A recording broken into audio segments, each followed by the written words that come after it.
Here to keep the chase going, share information, spread unity, preserve our heritage and our culture. We're trying to achieve something that you just can't catch. We're always trying to find a better way, trying to make better dogs. That's what Dixie Doggers Podcast is. That's who we are.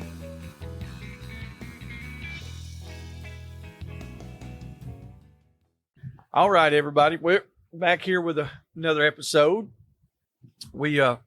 This is a part 2 from Mr. Dean Ross that we had talked with, a man who's got some of the more serious type of a run and catch dog. Actually, what a run and catch dog is, something that actually can function and do its job correctly, not just something that you can just throw out there from 100 yards and hope it hangs on. So we had a good conversation the last time. We ran out of time pretty much, and so we're picking it back up on somewhere around where we left off, because I had Mr. Dean all over the country. I was just talk about this and talk about that because he knows so much stuff. So without further ado, once again, Mr. Dean Ross, how you doing, Mr. Dean? I'm doing good. Thank you, sir. All right. Like I said, like we were just talking about, I think you were talking about, about feeding the dogs and how you acquire some of your dog food and raw feedings. And we had talked about the breeding and the way that you had done some of that. Because we were kind of rushed you a little bit, and I really would really like to get more into that because of the way that you do things. Okay. Housing my dogs really makes that work well. They're in big old pens. I'll have 1, 2, or 3 dogs in there at a time. I usually like to have 2 of them if they'll get along pretty good. Yes. In there at a time so they can run and play and stuff. But these pens are about 70 foot wide by about 100 foot long. And there's 6 of them. There's actually 7 pens. One of them's about half that big, but I'll call it my little bull terrier pen. But the reason that is I can kind of put stuff around it at the bottom to keep the little suckers from digging under, and they're a little more determined than the other. Yes. Than the other one. But so what those big pens allow me to do is I'll just throw that old meat over in there, and I'll feed once every 2 or 3 days. Like in the summertime, I don't feed as much, and you really don't have to feed as often. If you go in there and you feed every day, a lot of times they won't even touch the food after that second day. They're still, they don't really care to eat. But so I don't care to feed about every 3 days in there, and that keeps that meat from going bad or rancid or stuff, which they'll still eat. They gets rotten and stuff. They think that's some kind of a delicacy or something like that. I know, that's the weirdest thing to me. I know that it stinks and it'll attract flies, so I don't like to do that. But them old hog heads and stuff, I'll throw in there, and they kind of get like that. But anyway, what I was saying was, what I'll do is I'll take that old hog and I'll quarter him up. I'll leave that skin on the quarters, and then I'll tube skin. Well, not tube skin, but I'll cut that belly skin, and then I'll just kind of peel that old hide back off that torso, and just roll that torso as I'm kind of peeling that hide or skinning that hide back with a knife, and then I'll take an axe and split those ribs off the backbone and split that breastbone, and you got the guts there exposed real good, and you can just whittle them right out of there, and I'll split that back in about 3 places, and then I'll take a knife and stick it in the jowl of that head, and cut that jaw open. Underneath that jaw, there's a lot of meat and stuff in there, and then I'll kind of fillet that off of the cheeks, and that'll go into one pen, and maybe something else, and one of the hindquarters go in one. Well, typically, if I've brought multiple pigs in, I'll just throw the hindquarters and the forequarters and stuff up on the tailgate of the pickup. and then I'll after I get done, I'll drive them around there to the carport. And I got one of them big old long chest freezers about the length of a pickup, and I'll put them quarters in. I'll lay them in that chest freezer, and I'll put like chicken feed sacks and stuff or corn sacks. Put them, empty sacks. Divide the layers up, and just keep building that up till you get that old thing full. But the guts and everything, those will go into one pen, and I'll rotate that out. The next time I bring, or if I bring in like 4 hogs or something, well, each pen gets the guts. Yes. And if you raise dogs from litters, you raise your own litters and they grow up eating like that, they love them guts. They'd rather go after them guts than anything else, typically. Oh, yeah. And that's what about all wild animals. First thing they do is go for that. And I've always heard, well, it's because it's the softest part, that they can get to. But I don't know. Like you said, if you have a gut pile, even hunting dogs, that's the first thing they're going to go for. Yeah. They get you could throw that meat in there, especially when they've been without the guts for a little bit. You can throw that meat in there, the choicest of stuff, and they won't touch it. If they've got the guts in there, they'll all go for the guts first. And you do that for gut health. And then other times you can throw the guts in there, and they'd rather have the meat. But typically they'll go for the guts. Okay. But if you buy a dog off somebody and they're just raised off kibble, they'll typically turn their nose up at guts, but they'll go to the meat. You don't have much of a problem swapping them over to the meat. Okay. But they typically won't eat the guts too well. Some of them will, but for the most part, the ones that I've bought and stuff or acquired from other people, they don't really take to the guts like dogs that are raised off of it. But that's where your balanced diet is. If you just feed a dog just meat all the time, just meat and fat, he's not getting a balanced diet and stuff. All the vegetable matter, plant matter and stuff is in the guts, and that animal that they're eating the guts from, they've got the enzymes and everything in which to break that stuff down. That plant matter is already in the process of being broken down, and then they're also eating the guts, which they're taking in those enzyme stuff to continue breaking that stuff down, and so they can extract some nutrients and more so than just like feed them just straight stuff out of the garden, which I tend to do if I got too much out of. Mm-hmm. I'll throw a bunch of old summer squash over in there. They devour that stuff. Really? Yeah. But so that's kind of how I feed the dogs. After in 2 or 3 days in the summertime, after about 3 days, what I'll do is I'll go to that chest freezer and grab a bunch of quarters out of there, and I'll go split them with an axe, and I'll give half of the quarter. So each dog gets about a half of a quarter. Well, I guess that would be an 8, but yeah. But anyway, so with this each new dog, generation, yeah. Anyway, I'll kind of divide that. There's no scientific method. And I just watch the dogs. If they get too fat, well, I cut them back. Or if they're not eating at all, and during the summertime, I fed them too much, and then I won't feed them as much next time. Or you kind of get a feel for what you're doing, especially over the years. But in the wintertime, I'll skin an old hog and gut it. I'll take the guts out of it. I always take the guts out of it, and I'll throw the whole daggum thing over there to one pen, or half it if it's in the wintertime. And it doesn't, if it's around, like, if it's just kind of hovering there around freezing and stuff, or gets up to about 38 degrees or so during the day, that stuff sits out there for a week, and it stays pretty daggum good. And you ain't got to mess with the dogs for a whole week or more. We did that. Well, it wasn't so much as throwing it out to the dogs, but we did a removal of a sounder, and we had a bunch of, I think we had like 10 or 12, something like that, say a dozen. and it was just really cold for like 2 or 3 weeks.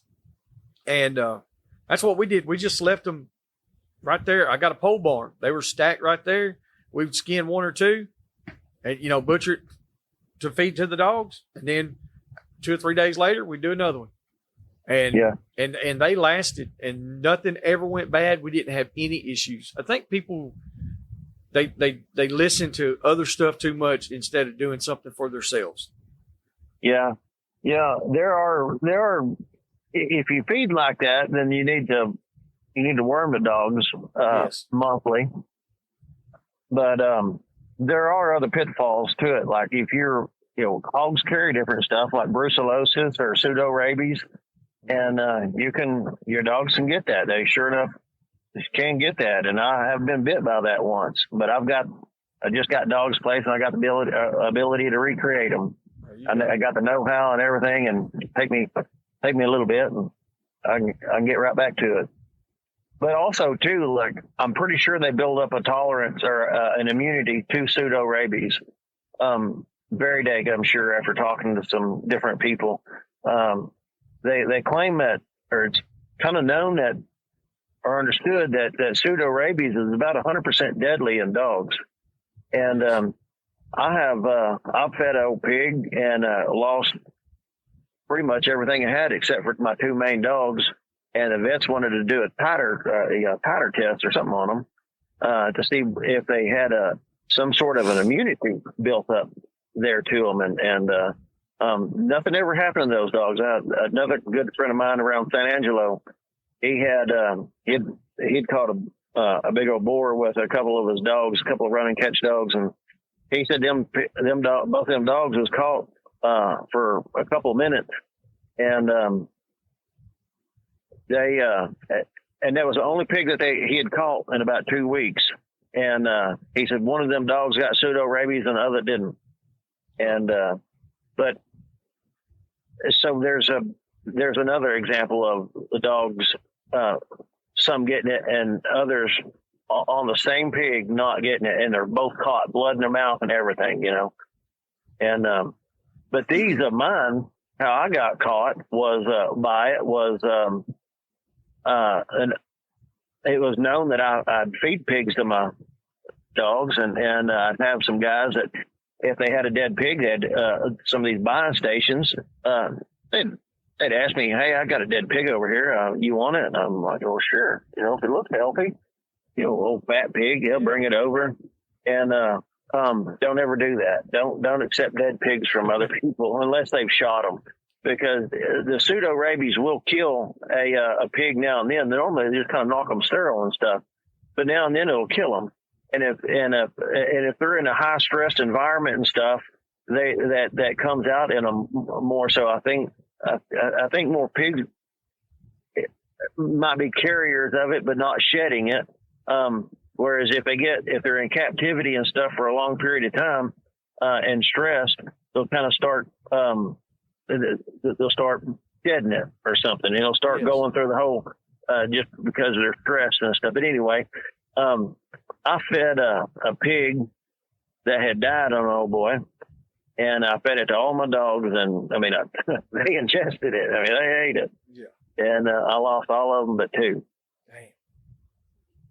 But I just kept right on the hunting, and nobody ever knew a thing. And the whole time I was over here scrambling to make some more dogs. Yeah, but like you said, you had the knowledge and know-how, and you had the right contacts that you put into place. You had a backup plan. Yeah, that's one of my big concerns, definitely with like feeding them raw.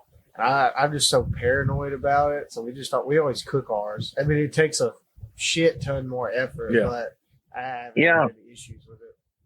I believe it. You know, if dogs are a headache, then you're more likely to get out of the game. That's one of the things that I think drives a lot of people out of the game is the expense and just the headache of stuff. And over a period of time, and they're just like they just rather move on and do something else in life. Yeah. Or if it was just real practical, real simple, real easy, they didn't have to have a lot of dogs and stuff. I think that it's kind of like me. If I get over like 7 dogs, I start getting stressed. Like, that's too many. I, You know, I but get, I've I also get stressed if I have less than 27, I think. oh, good gosh. Yeah, well, I had too many projects going at one time, and we literally got up to right at 70 head, and that was Wow. Yeah, it was ridiculous. We still have a big yard. We still have too many for the most part, but I do gift dogs to people all the time, quite often. You know what I mean? And I'm very selective on what I have. If I've got 30 dogs, chances are all 30 aren't going to make it, you know, for what we want. And so it goes up and down, you know. Yeah, correct. My yard does the same thing. Sometimes it'll go from about 12 to 6. Yeah. You know, and what I do there is if I have a litter or two, I'll keep about 3 pups for myself and place a couple, and I'll sell the rest. Depending on the breeding, I'll place some, and I'll keep them 3 for myself. And as they're growing in about a year, I'll typically will sell one as a started dog, and kind of hang on to the other 2, and depending on how I like them and how they're bred, you know, if I want to if I've made that breeding to make another one going forward, since, you know, I kind of do these crosses and stuff, a lot of times I'm not interested in in the breeding that I'm doing now. I'm just doing this breeding so I can create a different a dog in the next breeding. Like, say, an F1 cross. I'm really not interested in the F1 cross. I'm interested in the next breeding or the next breeding, you know, that I've crossed stuff into. And I might do breed, have a F1, let's say, a bull terrier stag cross, and I might have a bull terrier and a wolfhound cross over here, and I breed them 2 together. You know, I've made 2 breedings that I really wasn't too interested in, but it was breeding them 2, that next breeding and stuff. You know, I did 3 breedings in order to get what I want. Yeah, but it takes a lot to do that. Sure does, but you can place dogs with that, and also too, that's kind of why I use the social media. Why I was on, so I didn't have social media. Was against social media for a long time. Didn't have it at all, and that's why I got social media, was to help me kind of move dogs. It seemed like it was a pretty useful tool, and that's one of them. Well, that and teaching my style, showing the difference in my. I was all the time having to take pictures and stuff to say as proof as to what was going on, and I think we got into that on the previous episode. But it was just a natural progression there. It was just easy to create a Facebook and then later on Instagram. So you like Instagram better than any of it? No, you no. I don't like none of this shit. So which do you prefer to use as a tool? I prefer Facebook, okay. But Instagram is such there seems to be a lot more. There's a lot more activity on it. Dog men from around the world and stuff. They just.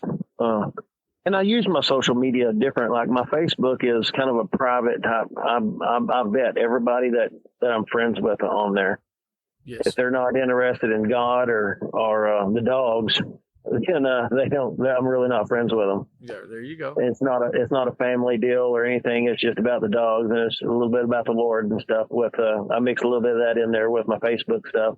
But the Instagram is just nothing but about the dogs, and it's anybody can be a part of it they want, and or, you know, anybody can follow me. And so it's huge. Yeah. I see you got a lot of followers. Yeah. But there's another reason for that too. It's my content's a little bit different than what most people are. And, the reason why that is it kind of gets political there. Yep. I talked a little bit on that. We recorded we recorded one last night with some guys, and while we were on a hunt this past weekend, I told them after you and I had talked on the first segment of this that we continued our conversation later on, a private conversation. I said, he laid a lot of stuff out for me. I said, about the unity thing and all that. I said, it's about our culture. I said, he really brought that into perspective. Yeah. Like, it's not about like, oh, let's all hold hands and kumbaya. No, let's just maintain our culture. Let's not be ashamed of what we do. Yeah. It's, if you're going to act if you're going to act irrelevant, you're going to seek to be irrelevant. Yep. And if you're going to self-censor, if you're going to buy into this stuff about self-censoring or try to conform to the political narrative and stuff, you're losing your culture. And they say like, oh, Dan Bongino, he's always saying politics is downstream of culture. And if you're not influencing culture, if you're withdrawing from it, if you're self-censoring and stuff, then you're not influencing nothing. And also, a lot of some of these people with these bigger platforms and podcasts and stuff will I've heard them advocate for self-censoring and stuff and not showing this. They've got onto me for like my content and I'm like, well, my content I'm pretty sure is it's got some to me it's pretty I like it. It's I do too. It's not to me it's got a lot of it's not tasteless. It's not something that really shouldn't be shown. Yeah. It shows it it's what's real. Yeah. And it's what really happens. I mean, but you're not showing anything in a negative perspective though. Right. That I've seen and I looked at a bunch of your content and I was like, I don't see anything wrong with any of it. We'll be back after a quick break. And now, thanks to the sponsors and friends of Dixie Doggers. Animal Housing Solutions. Boars N Broads. Crockett Taxidermy. Hardcore Hog Dogs. Southern Cross Cut Gear. Ada Y Transport. 4L Kennels. The American Doghorn Museum. Unique Hounding Hunting Supply. Hogbaying.com. Tuskers Magazine. Mud Creek Hog Dog Trials. Yeah, and when you start showing that kind of stuff, and you're showing what we do in a good light like that, and you're showing the fun stuff, the action, and what people want to see, then you get a lot of traffic, or you get a lot of people that want to see your stuff. Mm-hmm. And that's what's happened with the social media stuff. And I realized through social media, the Instagram and stuff that, I've got followers. As far as I know, it's the largest working dog account of any kind in the world. I don't know of a bigger one. I don't know of any that has, and it's relatively, 500,000. Yeah. And it's relatively new. And, but the majority of the people that follow me on there don't hunt dogs or anybody or anything. It's just they might have pets or they like the content and stuff, and so you're relevant to more than just you're the people that have the same hobby that you do. Like I say, if you're not showing interesting stuff, you're just kind of people that have the same hobby or kind of the same interest and stuff that you do, kind of watch your stuff. But if you show the real interesting stuff in a tasteful manner, then the whole world kind of opens up to you. Everybody kind of likes that. You flip through like Instagram or Facebook, and you get your the feed and stuff, and you stop at stuff that's interesting, and whether it pertains to your hobbies or not, you kind of like watching it. Oh yeah. And I've got stuff on there that's it's not just the number of followers that I got, but I've got a lot of videos on there in the millions. I've got one that's 183 million views. Wow. It's just that's not pig doggers watching that. That's just everyday people that you're reaching out to that like it, and they like the your hobby and everything is relevant to them. Yes, you've become relevant to the population, and another thing too, like when the direction of this nation and the divide in it, or say the divided they pretend, the men are kind of weak, the women are fighting for feminism and stuff like that. But now you see there's a large faction of the people in this nation, in and around the world, that are just gravitating to strong men, yes. to things that are just that. Yes, they're not politically correct. They're more traditional. They're more just, I don't know. It's more realistic. It's the realistic thing. It's to them. It's still, they're looking back like a fairy tale of like we would look at Ben Lilly and Daniel Boone. Like, man, look at those guys.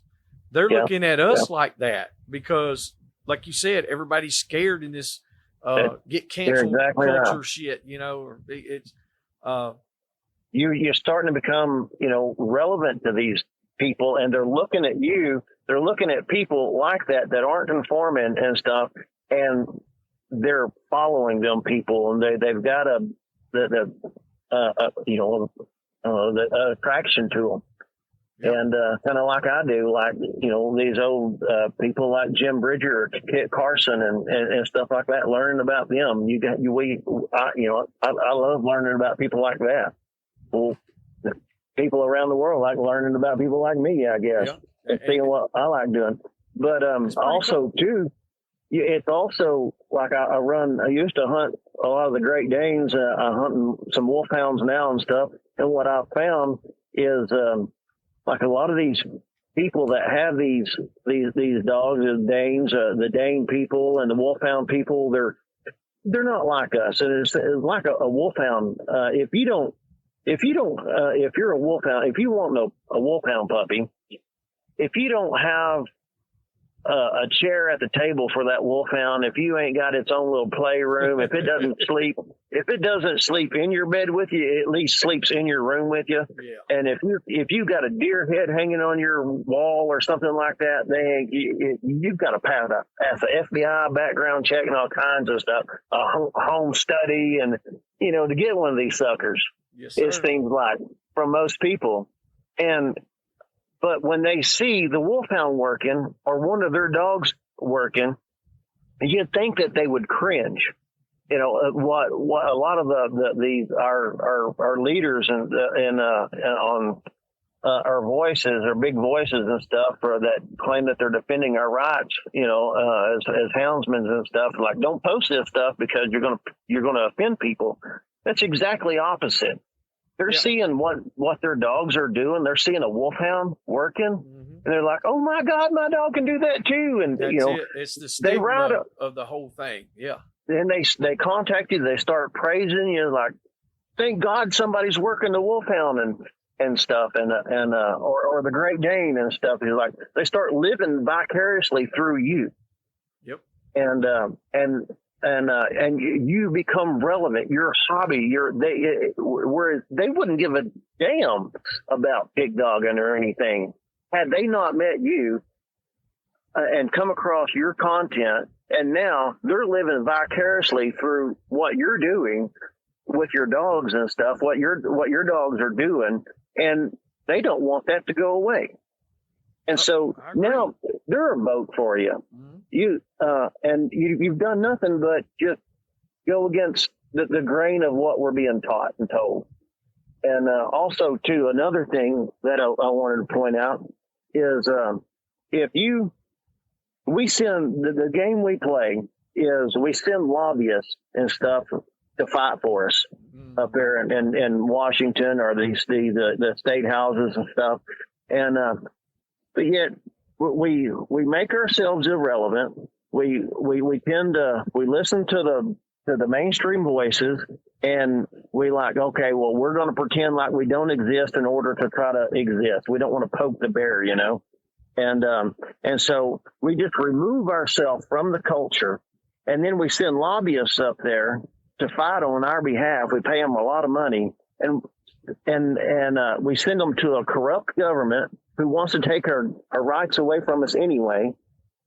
And now, and we're playing their game by sending lobbyists up there. It's like, you're hiring a lobbyist, and you're playing the exact game they want you to play. It's predetermined that they're going to take your rights away anyway, and you've just made yourself irrelevant. You don't influence culture or anything like that. Well, if you did get a good lobbyist, how the hell is he supposed to fight for you? He's up there fighting a corrupt system. There's no weight behind him. If the culture ain't behind him, you're just spinning your wheels and you're throwing money at a corrupt system. You're losing your rights and freedoms one way or another.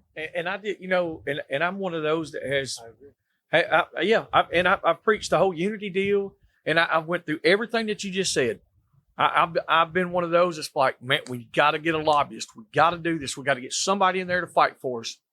We got to fight for ourselves. And when you and I talked the other night about that, it literally, like I said, because you told the listeners right here the same thing that you and I talked about. And I was like, years ago, when I first started, I blew up real big, real quick. And I was like, no, I don't want that. And so I made myself irrelevant. And when you make yourself irrelevant like that, well, somebody else is going to take your place. And then you're losing ground. Like you said, we have to stick with ourselves. We have to produce our own culture and like in a good positive light, in a good manner. And that's who we got to fight. We got to fight for ourselves. Yeah. And, there's so much of America that wants America back. They want the American exceptionalism back. And they're tired of this nonsense that they're being pumped full with. And how you take America back is you become the America that you want. You be the example, or, you become what we need to get back to, just, talking about it you need to put the stuff into action, and it's just not conforming to these people and learning how to fight. I mean, not tap dancing to the system that's trying to take your own rights away from you. You're playing by the rules of the enemy. Mm-hmm. While they're not playing by any, they're taking your rights away regardless, they're and your freedoms and everything. Yeah, and they're forcing you to play by them. And the only thing that you really got is culture. And if you stop influencing, if you cease to influence culture, if you get out of it, or you start manipulating what you're doing, editing in it and stuff to try to conform, then you're not getting a lot of people. I agree, and I think like the way that we do our podcast. There's thousands and thousands of podcasts out there, but we have our own little deal. We do it one way, and we've actually talked to other people. And I've had people like, well, you need to do this, or you should try that. You need to do that or that. I was like, look, this is who we are. Yeah. And I'm not going to change it.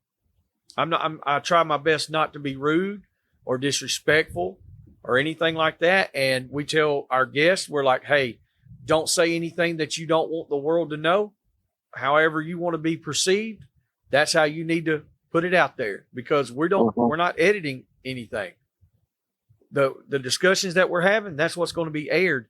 And I really feel like that we get a good response from that. We have here lately, because before we weren't putting out very many episodes because of that reason. Like I said, we were just kind of just cruising along real easy. We didn't want to stir nothing up. And now it's like, I'm not going to conform. I'm not doing that. We're going to do our thing, and we're going to continue to do it. And if they don't like it, I'm sorry. Yeah. Watch it explode on the platforms that'll keep it.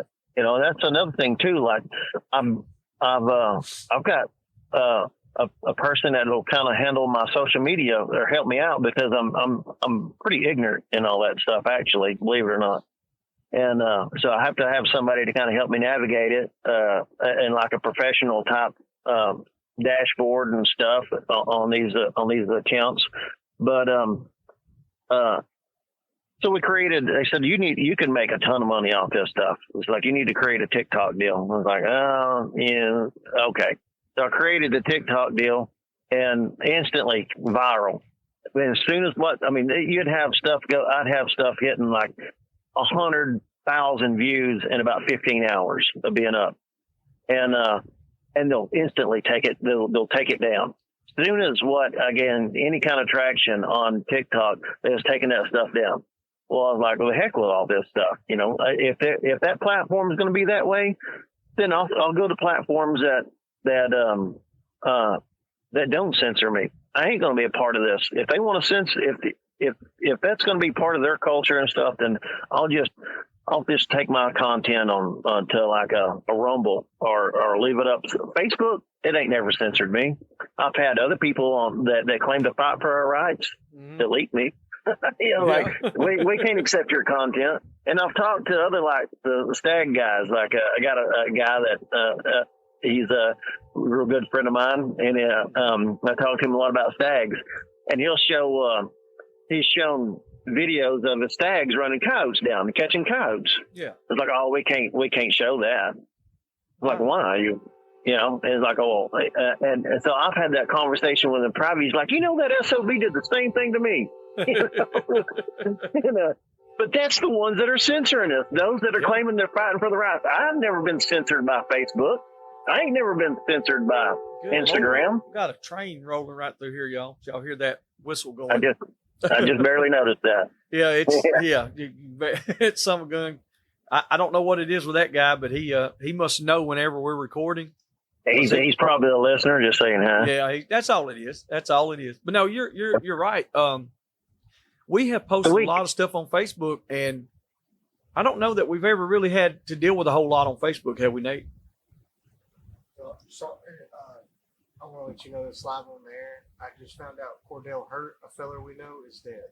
He just passed away this evening. He had a car wreck. Nobody else was injured. It was just him. But Cordell? Yeah. Oh, man. Yeah. So that's what I was looking at. Sorry. Oh, man. As a guy giving him his first hog dog, man. Yeah. Well, our condolences go out to his family. We'll have to check all that stuff out. But anyway, that's crazy. Yeah. Did we lose a good one? Yeah. He was. All right. We'll jump off on this just for a second. Change the subject up, because Sure. The thing about it, I want to throw it out there, because in our culture, it's a bunch of big burly rednecks. We're out here running these rough dogs, and we're killing hogs and doing all this. This was a young inner city black guy. I met him. He had tattoos from his wrist up to his neck, and he had big dreadlocks. He pulled up in a Caprice Classic with rims on it. And I said, wow. And let me tell you, that boy was country as it got. Mm-hmm. I mean, country. And once he figured out it was okay and that he was just one of us, I gave him a running catch dog, something with some sure enough bottom to it. It was a cross. It was a draught. It was part draught, Airedale, Jag, and Bull Terrier. It was a giant mixture of a bunch of dogs. And anyway, he took it, hunted with it for a while, got into the hog dogging pretty good. He wound up getting into duck hunting and got into some duck dogs. And then he wound up getting I think a boykin, started doing some retrieving. He taught himself taxidermy. The first deer that the guy ever done at 20, I think he was 27, 28 years old. Phenomenal. It was phenomenal. I mean, like, unreal. He really made a good go of it, very, very fast. And my condolences go out to his family. He's really, dude, just damn. Yeah, damn. But I did want to take just a second and let the world know that Cordell Hurt, that was a real one. That was a good one. Yes, indeed. We need a whole lot more of him in the world. That's for sure. But all right, Mr. Dean, back to what we were going with. Sorry about that. No, no problem. No problem. Good y'all did that.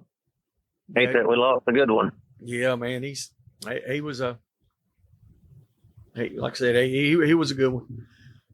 But back, like I said, the ones that censor us the most, I think. I'd ask, we have any problems on Facebook? Did we ever? That's what I was doing. Facebook has probably been the least issues. Yeah, we haven't had any problems. I don't think. Yeah. No, we don't post nothing crazy. No. Yeah, the only problem I've ever had on Facebook is those that are claiming that they're fighting for our rights are the ones. You join their group. No, yeah. We can't show your content. No. Yes. I'm like, okay. Nobody else is censoring it but you, but you're the one that's claiming they're fighting for our rights. All right. I agree 100%. And it was like that with several different organizations here in our state. That's when we lost a lot of our rights. We started a Alabama Hog Dog Hunters Association. And within just a year or two, we lost everything. Like, it went from being able to do whatever you wanted. There was no rules, laws, or regulations other than when feral swine is captured, it's reduced to domestic livestock. It's your pig. You do whatever you want to do. We didn't have to have transport numbers, no permits, no nothing. We just tie them up, take them home. Well, it went from that to the next year, you cannot move them off the property. Then it went from that to, okay, you got to kill every one of them. You can't have a live hog, period. And it's been like that for several years. Yeah. And that's supposed to be the one fighting for our rights. Yeah. And you checked out, just kind of making yourself irrelevant. And yep. And that's when all that happened, huh? Yeah.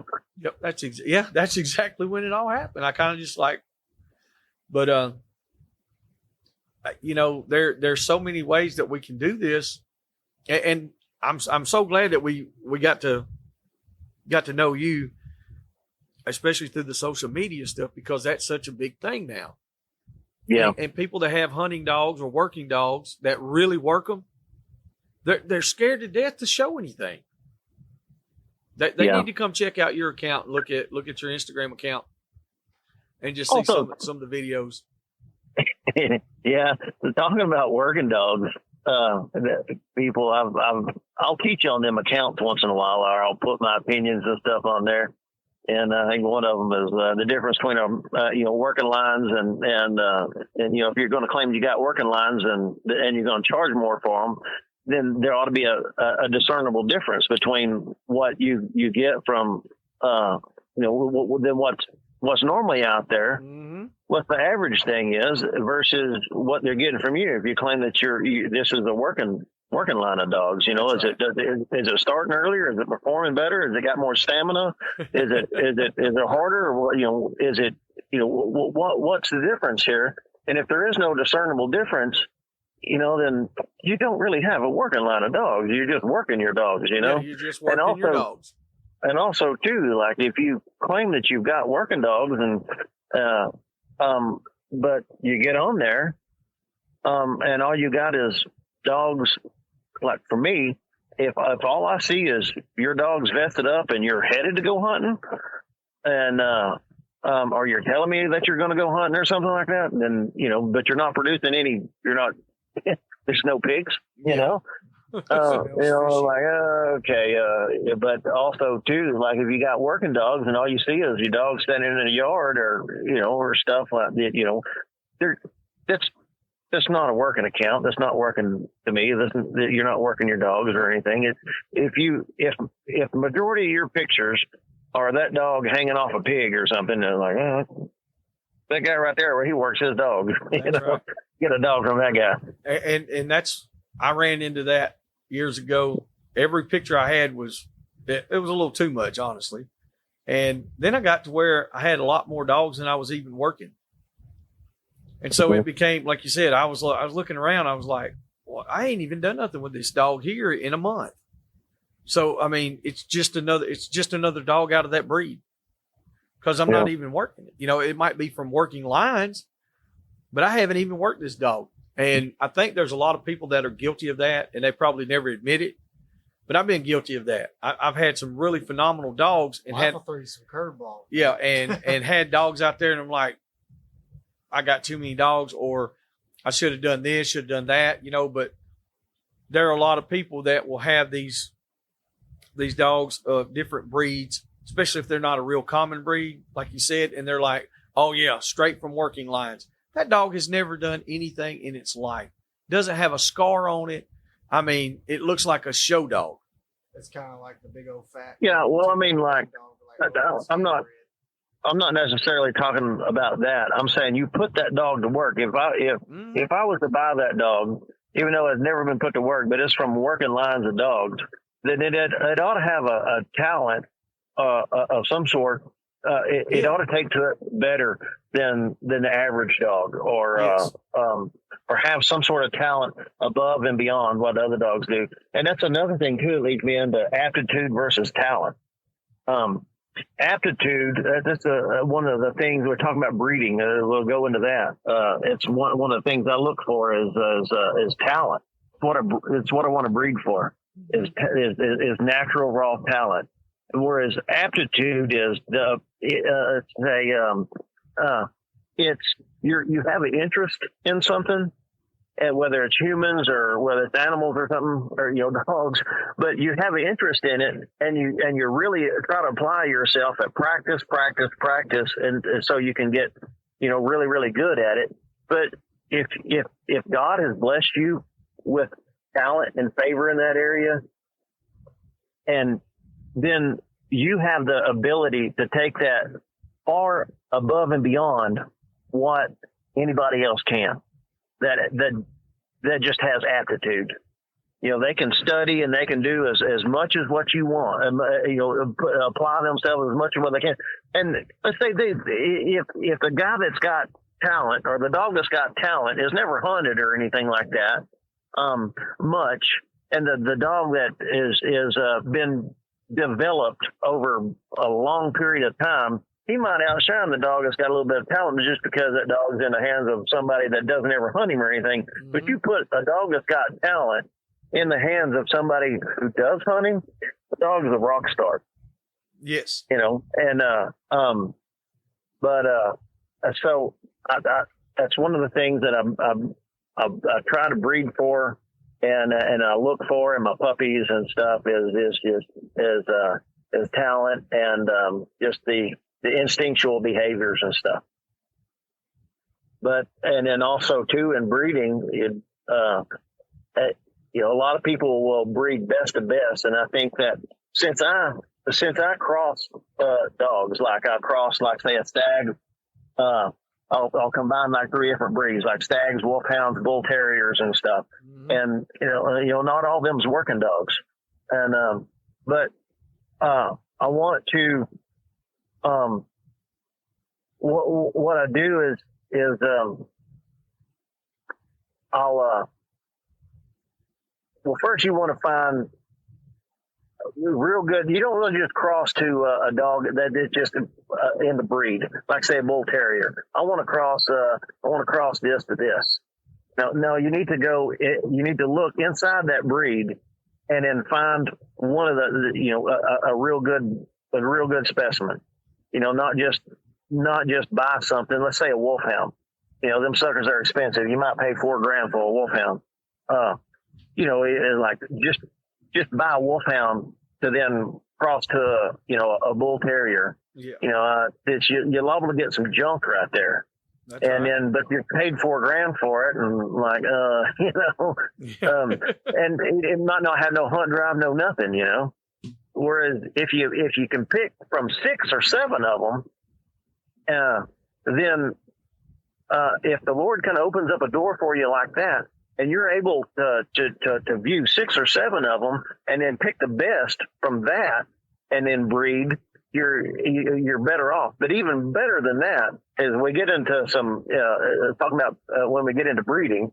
That's kind of the foundation is kind of what I started from there is that's that's kind of what I got to do is to kind of do stuff like that. And then in the bull terriers, you get a lot of them, and then you just kind of pick from the best.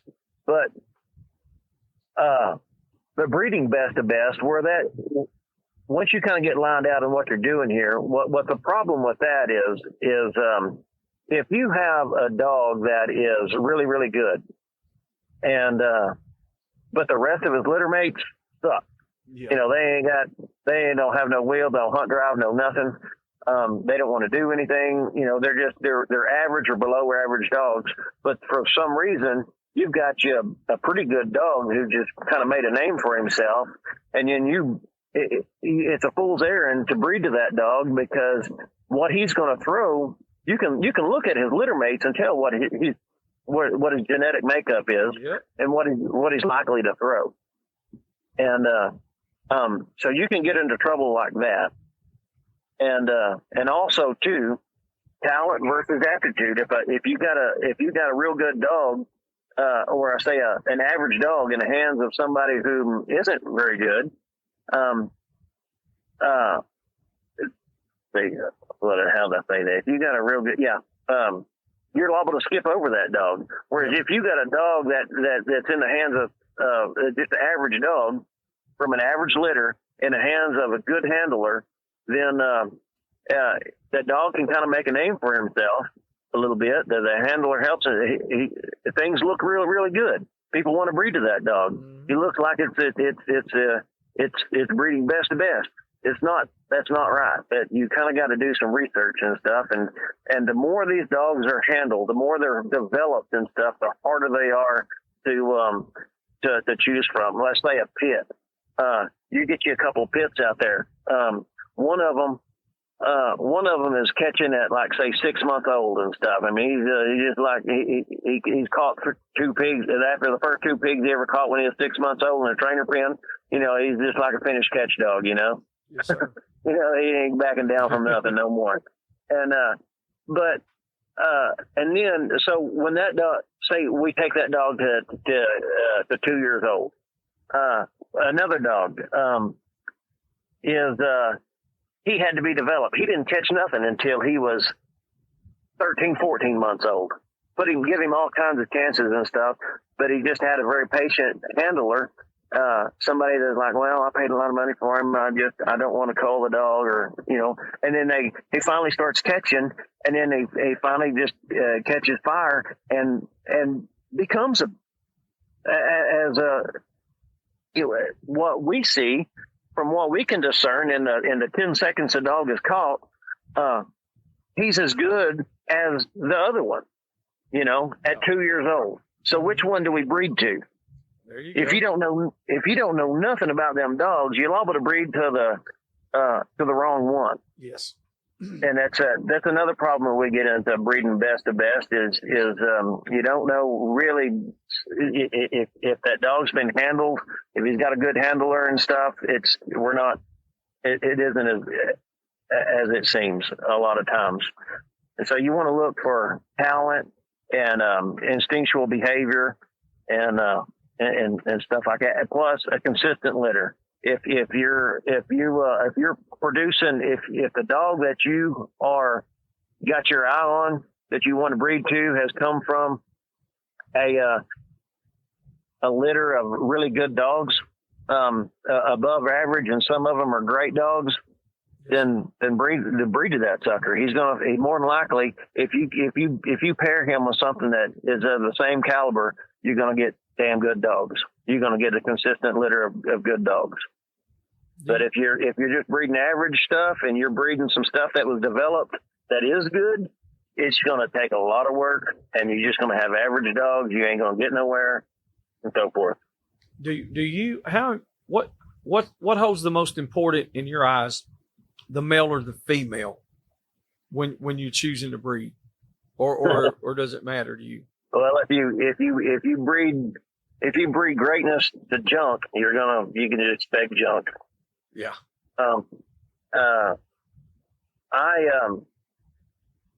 To me, the hardness, I like to judge my females based on the hardness. Mm-hmm. To me, say getting into some hairy dogs, like stags and stuff, what I call hairy dogs. They're not as hard as pits, right? They have a sense of hardness to them. They kind of catch a side hound based dog. He'll kind of catch out of confidence rather than just sheer crazy hardness like a pit or a bull terrier. So you're kind of working with a little bit of something there. But when you are working up against the very edge of what your dogs are capable of, then you can discern a lot about your dogs. More so than, let's say, if you never push them to the breaking point, to the limits or anything like that.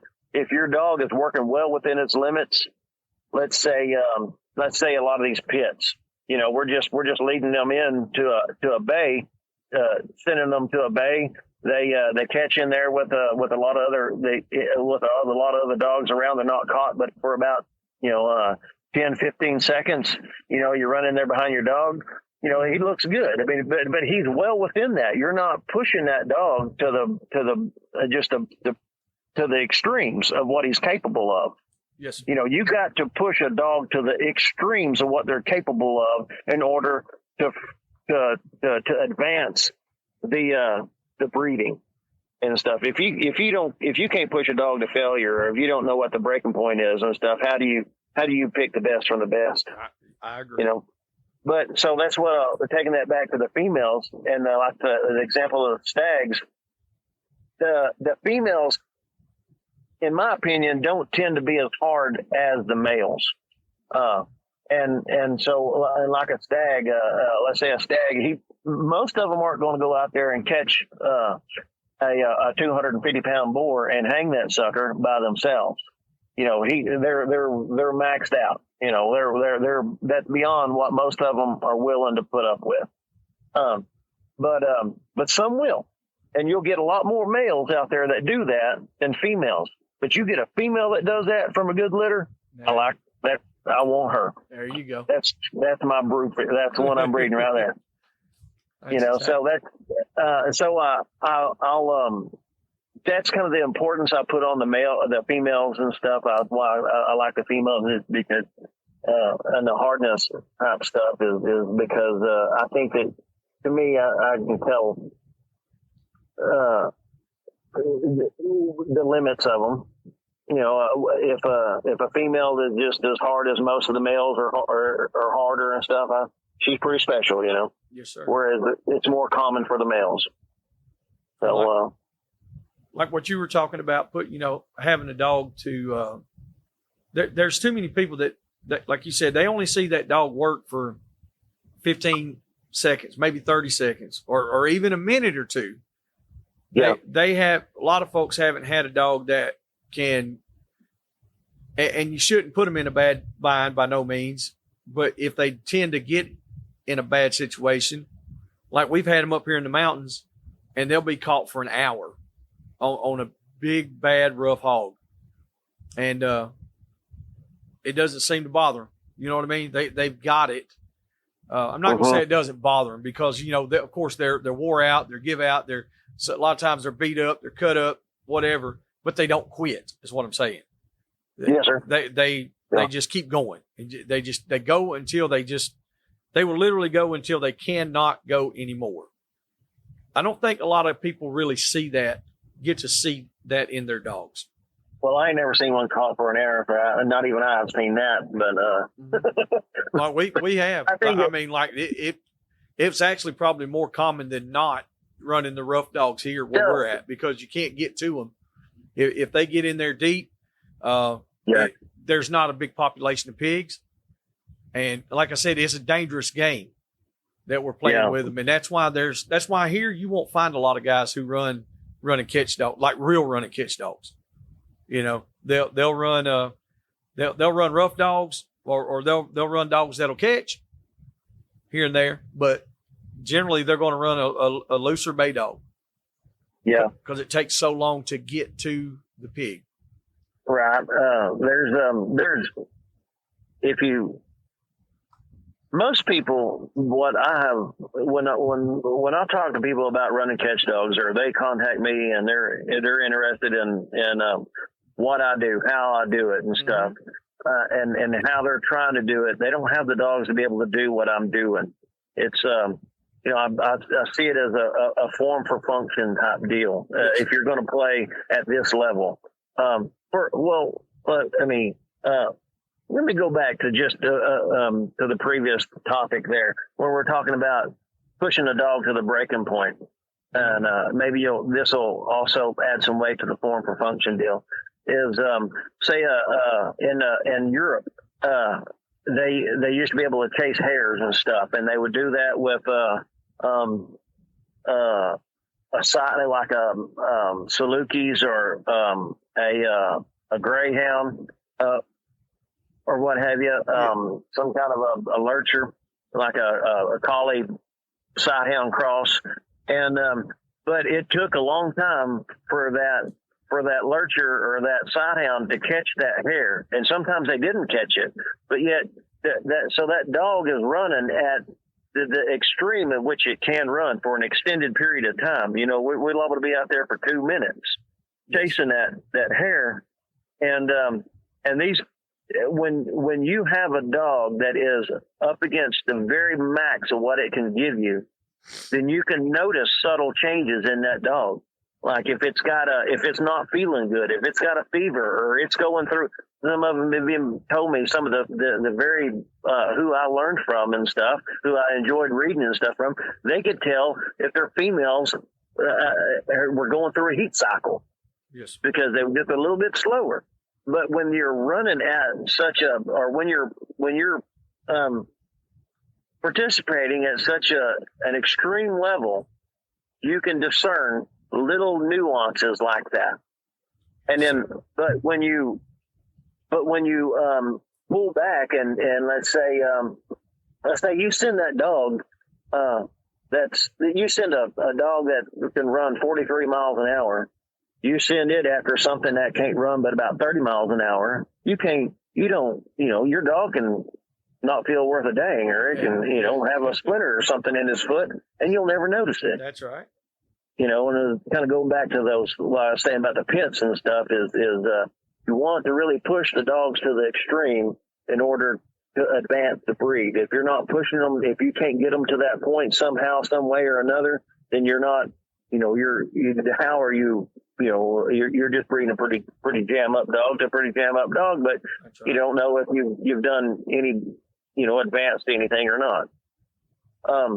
But on these form for function dogs, like talking about a run and catch dog, he's got to have the speed in which to catch out in the open, and the hardness, and to immediately catch that big boar without another dog there being present, and he needs the height and the size in which to control that boar. And I think we talked about how the center of gravity needs to be over the front shoulders and over the front legs, and in order for that boar or that dog to pull that big boar around, because so much of the power is generated from the front end of that dog. And if that center of gravity is back behind that front end, then the majority of what he's working with is his back end, and he can't generate the force in which to manipulate that much torque from a big boar. The dog itself is being manipulated. And so we got to give the dogs the tools in which to work with in order to catch safely, to make this style of dog to see those safety aspects really to really stand out. And also too, their spinning ability, but I don't want a long range catch dog. Yeah, I'd rather kind of have one that's somewhat busy, but is kind of a short range dog. And I'm a pretty good hunter. The better hunter you are, the more successful you can make such a dog. Yes, sir. If you're not a very good hunter, maybe we need a longer range catch dog. I don't know. Yeah, I mean, but you better have some pretty good country to be able to close some, to close that distance pretty quick. Yeah. If you're hunting brush, you don't want nothing long range.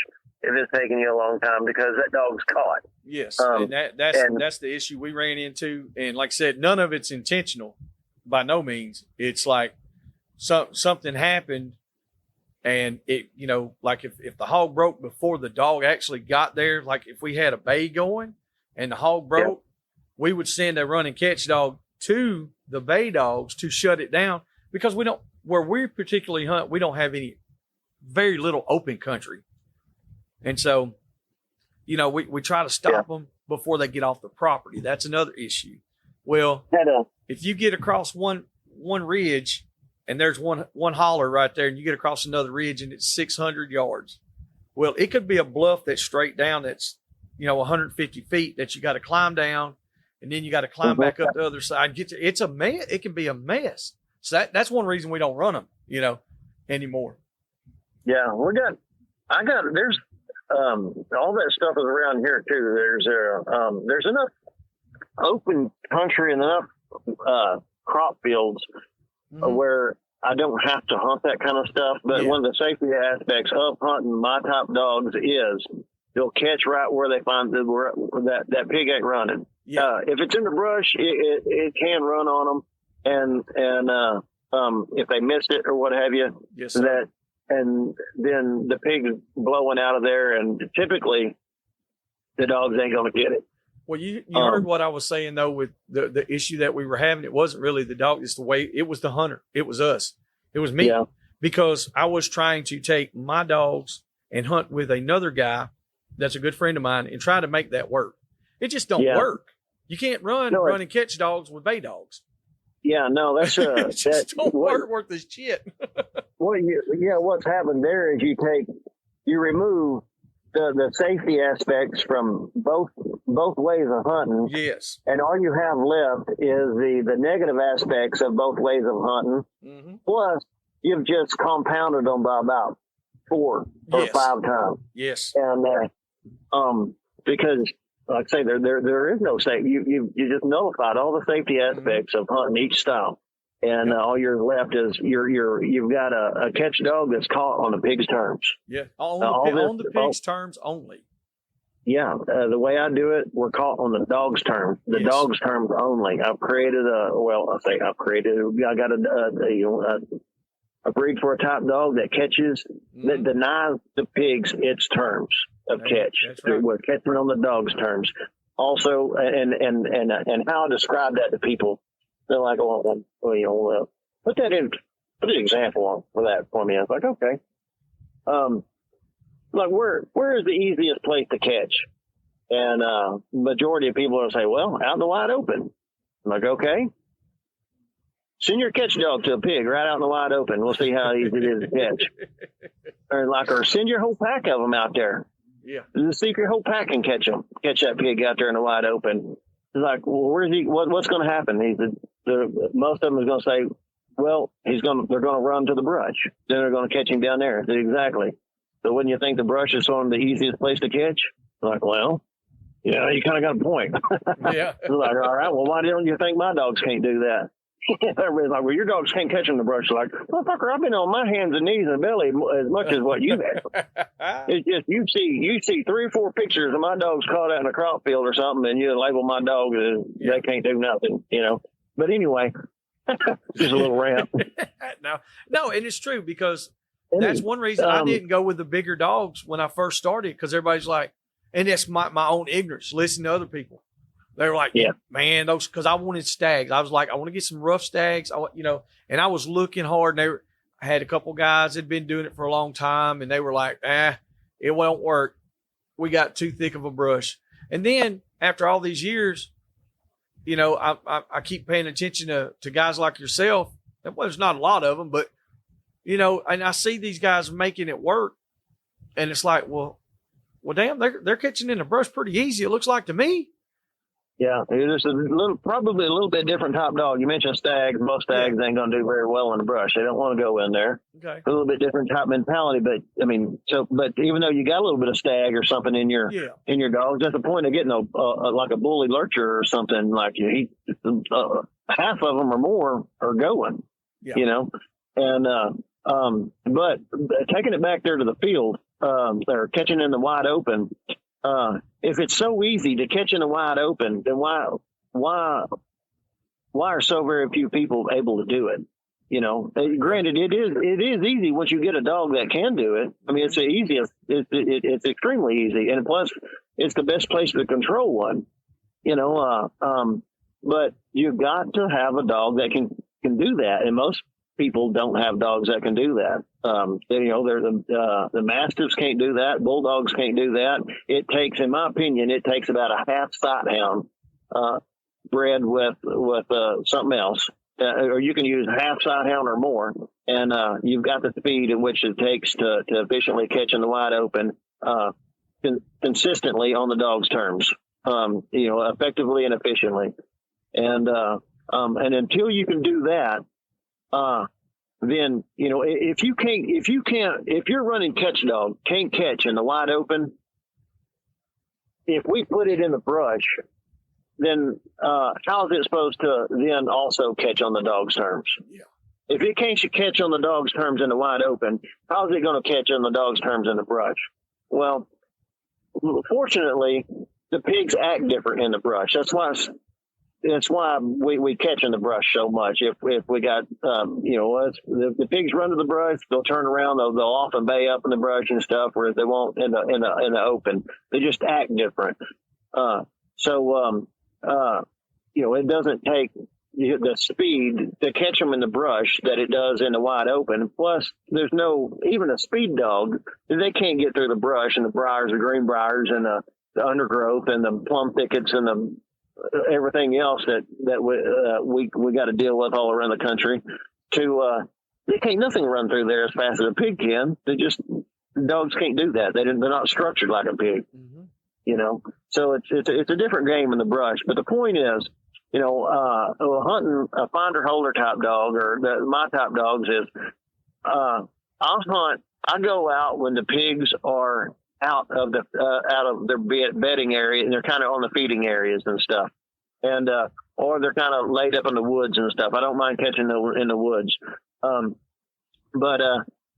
so I find my dogs will find them pigs in the open areas or in the woods, and they'll catch them right there. They'll run them down, catch them immediately. The dogs, the pigs can't really run on the dogs, but as soon as they get to the brush or something, then they can lose the dogs. Then dogs can't go through that brush, and also too, if a catch dog hits a pig in the open,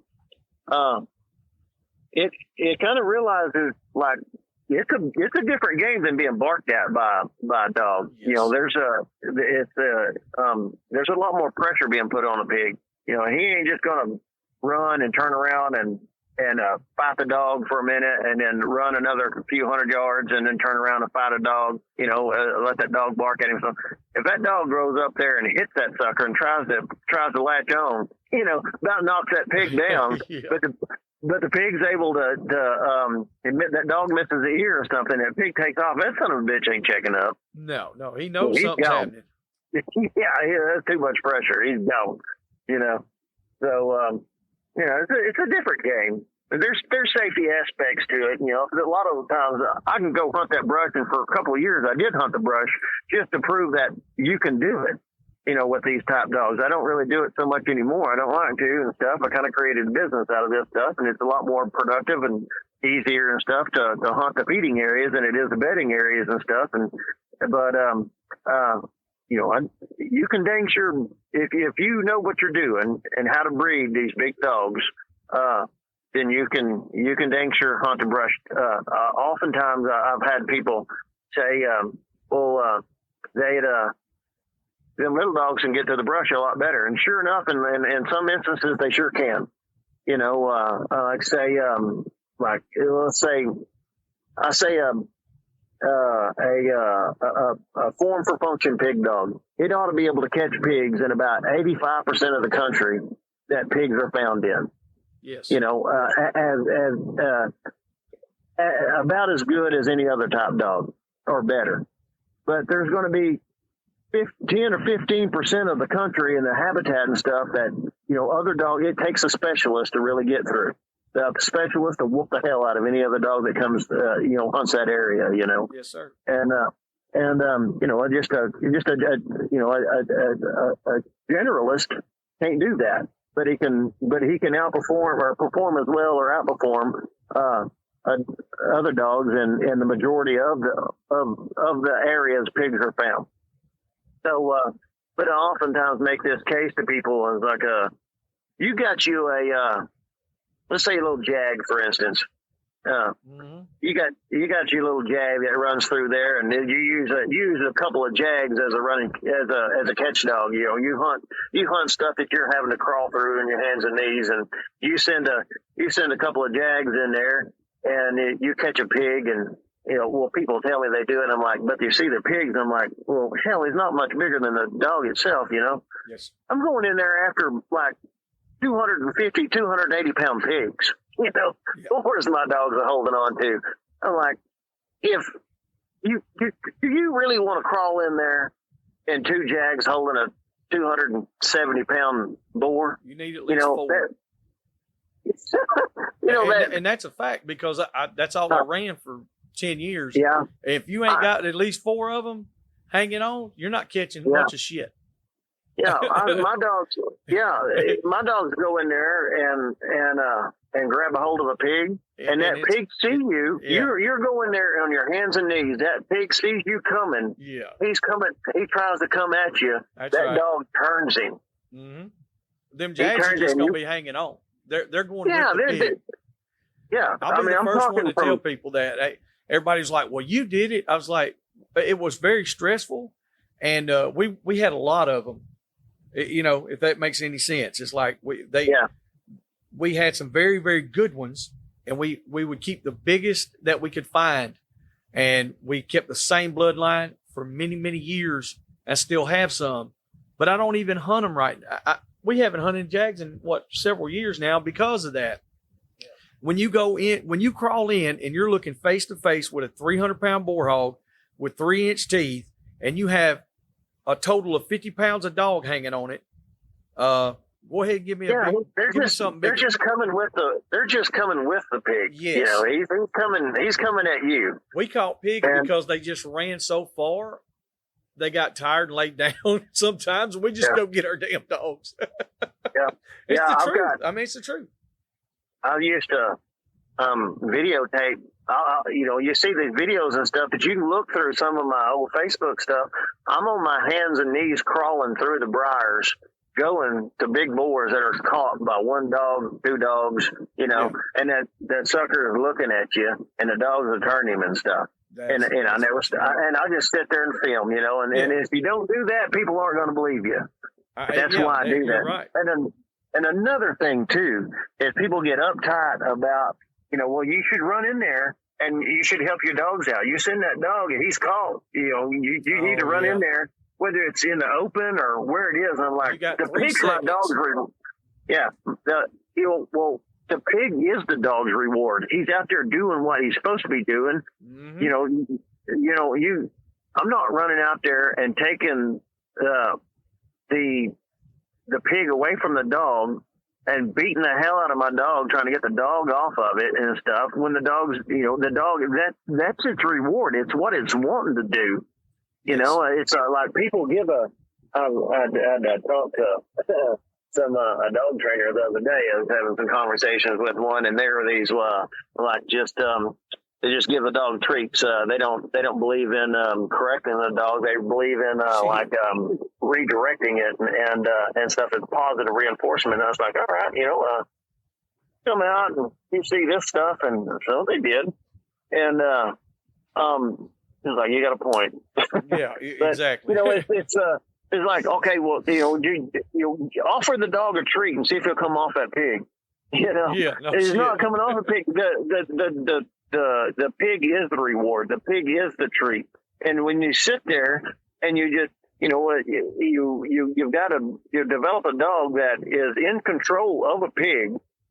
And that's another thing that I try to, I like to show is how some of these big old dogs can handle these big pigs. It's not chaos. It's actually rather kind of dull a lot of times. And but you got a dog out there that's controlling the situation. Just let it sit there for a minute and get some video of it if you want, and let people enjoy going up to a bay and just sitting there watching their dogs bay a pig, if they're into bay dogs and stuff. Why can't I just sit there and watch my dogs hold a pig for a minute? That's right. It's the same thing, but I understand if it's just total chaos, you're in briars and stuff where the dogs can't really move around, hole clean and stuff. That's one thing, but what I'm showing is a different. They're used to seeing these smaller dogs getting slung all over the place, and the screaming and the holler, and the dogs just going ape shit. And in your scenario, you've got one dog, or if it is two dogs, there's no bunch of nothing. Like you said, it's kind of to the dull point. They're maintaining the hog. They're in full control. They're not getting slung around, and I mean, they're just walking, standing beside it. Yeah. I mentioned me crawling video and my dog's in the brush. I just got done telling you if it's chaos and stuff, you don't need to do that. But yet in my situation, if I'm teaching and I'm trying to educate, and break down these traditions and these beliefs, the long held beliefs and stuff that people just inundate you with, like, no, your dogs can't do that, or you can't do that and stuff. There's no way that you can get to these people without having proof. And I say, I've never got a dog killed. I've got them. They get injured seriously once in a great while. That's it. Most everybody I've talked to, they've dealt with death. Death is something that, it's just something we got to learn to live with. And that's why I got so many dogs and stuff. You're the one telling me that I'm unsafe. I ain't never lost a dog. Yeah, I have not. That's got a lot to hold there. And then I'm the one, and I go in there and I'm videotaping these dogs holding this stuff, holding a pig and, big old boar and stuff that, I'm having to lay down in, and I can't even really flip a pig in. Or it's you are up against a wall of briars and stuff to stand up to try to get above the pig best you can and get in there to get a knife in the thing or whatever you're doing. It's just can't hardly do it. I'm sure y'all been in the same situation, but yeah, I'll videotape that stuff, and because seeing is believing, and you ain't. How if I didn't have credibility and stuff, we wouldn't be sitting here talking. Exactly. And it's through that kind of stuff. People don't really agree with what I do all the time. But if I didn't do it, we wouldn't be sitting here talking. That's right. And you can't educate without that kind of stuff. And plus too, if also it's pushing the dogs too, if you don't let them hunt the brush, or if you're not sitting there watching and videotaping what's going on, then you're not really realizing what is going on. A lot of times you can sit there and watch that video, and what you thought was happening, especially when you're green at this, what you thought was going on ain't what you're watching in the video. That's right. And you're not able to teach yourself. You ask people, like, where'd you get all your wisdom and experience and stuff, or your knowledge and stuff? Is through observation mostly. Yep. We started doing years ago. We ran some GoPros on the dogs, and we started out doing it just to get some footage. Let's see how cool it is for the catch dog to catch, blah blah blah, and got away from that for a long time. And then when Rodney and me and Nate, we all started hunting together. Rodney had some GoPro setups, and we put them on the dogs. And what we were using them for was to see which dogs were doing what. And through that observations, with having that, it was very, very helpful, because we very seldom do we get to see it. We don't get to see a race. We don't get to see which dog's leading. We get to look at the Garmin, but there's a lot of times where we would think this dog done all the work, and actually it was another dog.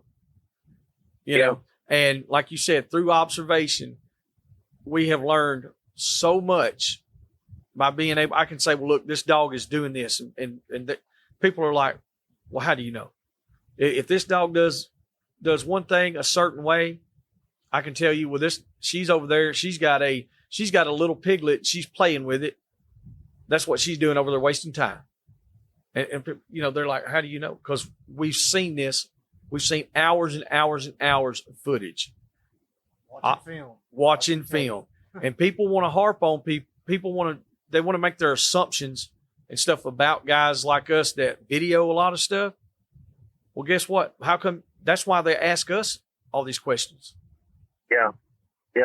Also, like you said, that's where you get your knowledge, a lot of knowledge and wisdom through that. Yeah.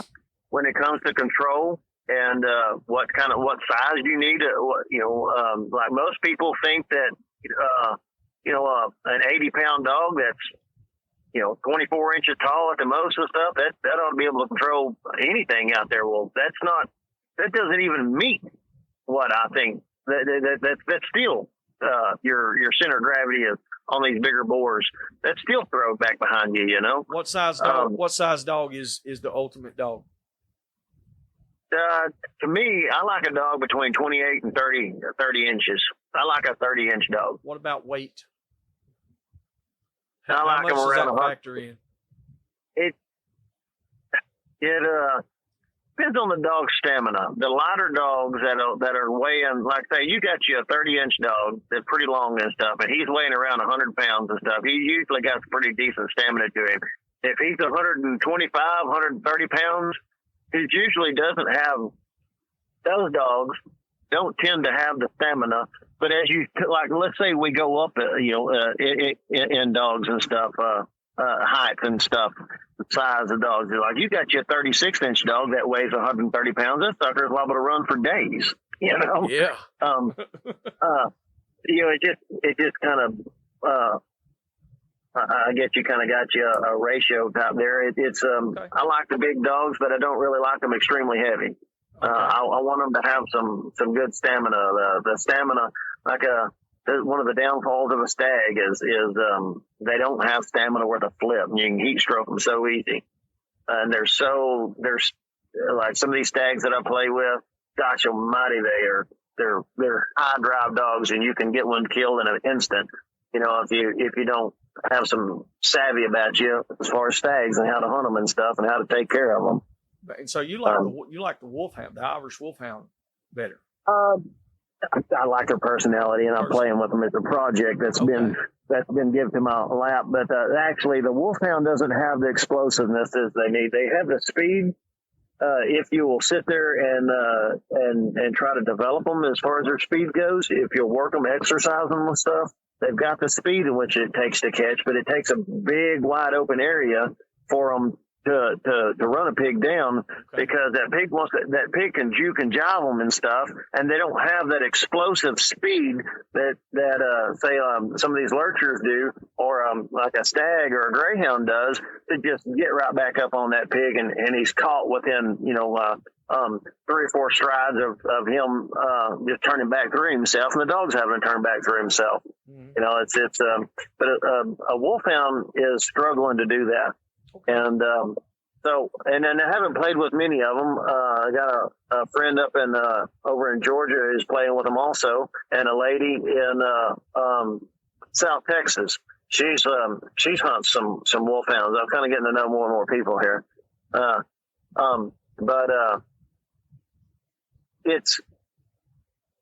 There's not many being played with, and everything we're playing with is just pets, right? Yes. And so the mentality is there on a lot of these dogs, and hunt drive. You'd be surprised them suckers are out there hunting. Really? They're not. You think a sighthound, but they're out there. They got a heck of a nose on them. Huh. Some of them do. Some of them really want to use that nose. Some of them don't. But so I've got 6 of them now. And we're just kind of all over the board with them.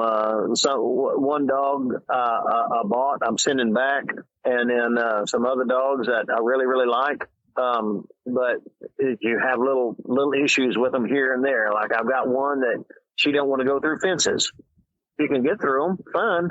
All the rest of the wolfhounds can get through them, great. And she's the one I've got going really, really good and loves to hunt and stuff. But if you're hunting smaller fields, like if you got a 80-acre field or 100-acre field, or if the pigs, it doesn't matter if it's a 250-acre field. If them pigs are out there in the corner or kind of close to the fence, they're going to dart back underneath that fence. So, and if she gets to a fence, she kind of checks up and don't even want to go through it. I'm like, well, that doesn't do me good here. I need to send you back to Georgia where we ain't got a lot of fences. That's right. I need a dog with a mentality that's going to go through the fence. And it's not the breed; it's that individual dog. Yes.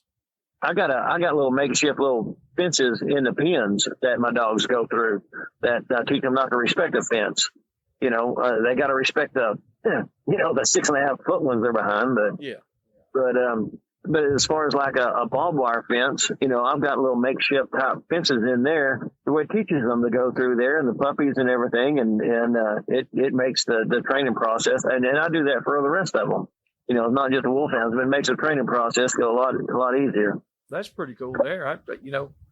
I don't guess I know of anybody that's incorporated that in there. I got that from the stag guys. Okay. So there you go. And that's the thing. I don't know a lot of stag guys. I've talked with several that I guess they claim to be stag guys or whatever, but there's, how that goes. I'm new to it. So if I make a post and say, hey guys, looking for a stag hound, of course I've got 20 people jumping on it. And then there's 2 or 3 guys that'll be like, hey, you need to talk to so-and-so. Yes. And I'll get a recommendation. But all these other guys are like, look at all these puppies we got. $200. Yeah. Come pick them all up. All of them are good. People, a lot of the people that think of stags, they think of like a 40 mile an hour pit bull. That's not what they are. No. You really got to, you really need to know stags. And like, they're not all that hard. They catch out of confidence rather than hardness. Some of them are just crazy, so much prey drive in them. They'll catch out of ignorance, but then they catch something and they're like, oh, damn, that's a lot more torque than what I was ready for, And then you'll get them backed off a little bit. But, and a stag really by nature, they're not worn out hard dogs. I like to run them, 2 at a time. If I'm running stags, well, I like to run most dogs 2 at a time.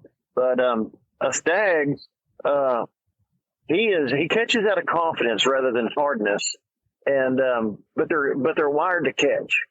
But it's a different type of mentality. You kind of got to,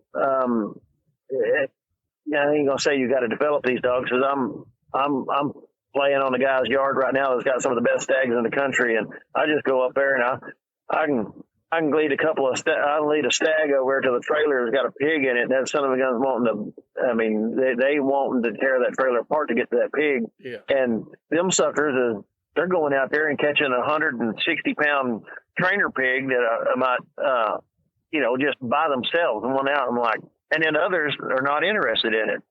And you kind of got to develop them and stuff. So what I'm doing with this here is I've kind of created a deal with a guy, since people think I'm some kind of a stag guy. I have what I'm doing is I'm going to this guy's yard and getting some stags that have a natural tendency to catch pigs.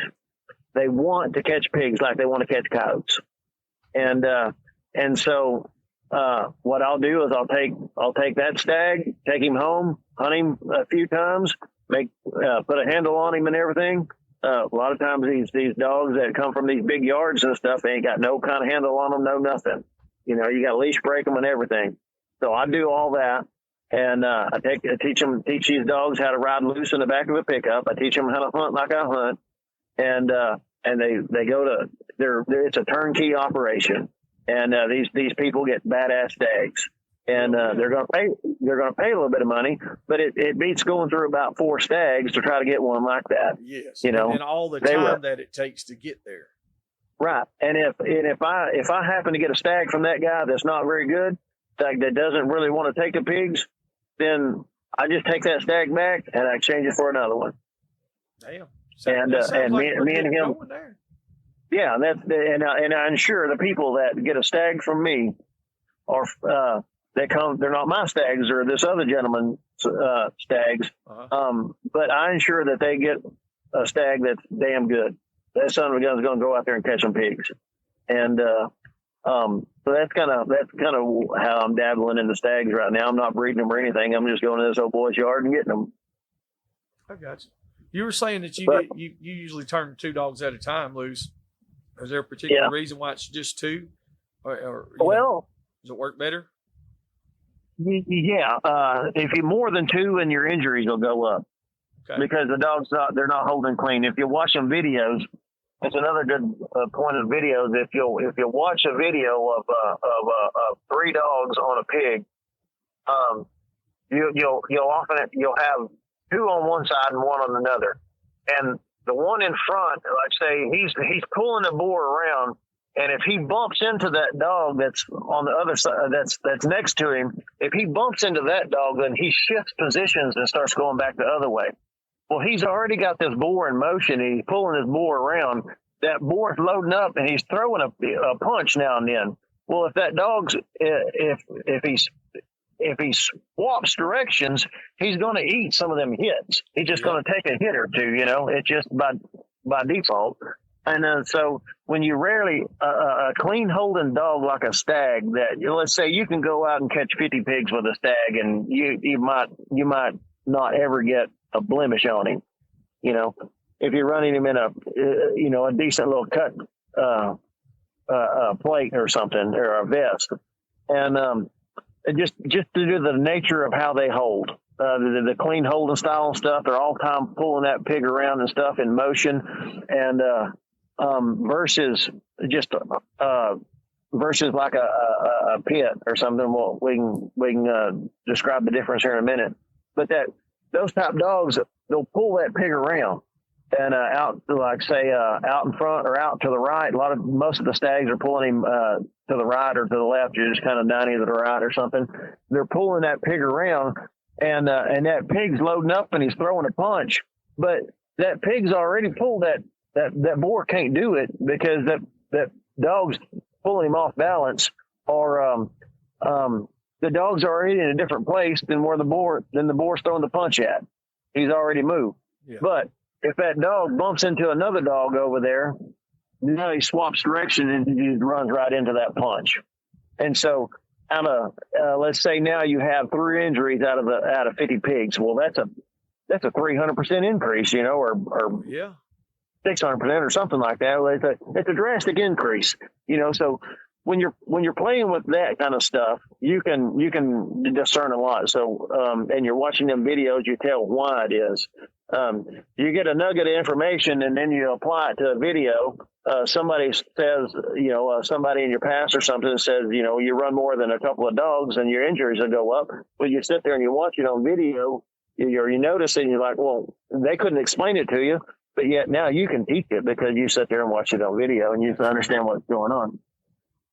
And, but if you have 2 dogs, one on each side, you're really not, if they're opposing one another, you're really not getting to pull that boar. They're really not pulling him one side to the other. But since they're both kind of opposing one another, that boar can't really load up and hit a dog either, Yeah. But a stag is, they don't have a lot of jaw power to them. Like one stag, if he's hard enough to go out there and catch a 250-pound boar, you're going to see him get thrown off now and then, but he'll get right back on. Mm-hmm. But if you add a little bit of jaw power to him, like say if you breed him to like a pit or something like that, or a wolfhound, when I bred my first stag to a wolfhound back years ago. Yeah, I'd never seen one come off a pig again that he got hooked onto. And I'd seen him on some big bastards. Yeah. And I was like, oh, Lord, just one dog holding a big old 300-pound boar out there. And, it was like I had never seen one get slung off. Wow. I ain't saying it ain't going to happen, but they just need a little bit more jaw power to hold. Yeah. And then they're fine. But, another thing too, crossing a stag to a wolfhound and stuff, you up the stamina and stuff. and then the nose and just the durability of the point of making a lurcher is or if you're crossing the side hound, you're making long dogs. But the point of crossing to like a bull breed or something like that is just to make a more usable dog. Get something that's a little more user friendly. It's they also will keep on you a lot better. And like I don't care much for small kennels, like the 5x8 kennels or 5x10 kennels and stuff. You try to keep one of my dogs in there, and they're not going to do good. But but if you keep a stag in that kind of stuff, you're going to have issues because they can put so much torque and stuff on their muscles. They're a sprinter, and if you just keep them cooped up and don't exercise them regularly or anything, if you just keep them cooped up for like say 3 weeks, 4 weeks, and then all of a sudden you want to, a weekend's coming up, you and your buddies want to go out there and do some crop hunting with some stags, and you send your stag out there. Well, now he's got a torn muscle or something, or he's out of shape too, and then you get a lot of let's say lactic acid buildup. It's just the fibers and the muscles and stuff breaking down, and you get I think it's like lactic acid buildup in them. If you send them on, if it's in the winter time or so, you send them on 3 or 4 runs, they work their butt off. And then they're just sore all over. It takes I've heard it takes about 3 days to work get to flush that acid out of the body and stuff. And a lot of people will take they got one more day. They want to hunt. They'll take that dog out there. He did so great that first day. They'll take that dog out there and run him again the next day and just come stiff as a board, or he dies on him, And it's they don't understand why. It's like he didn't get hit, didn't do nothing. It's like he just out of shape.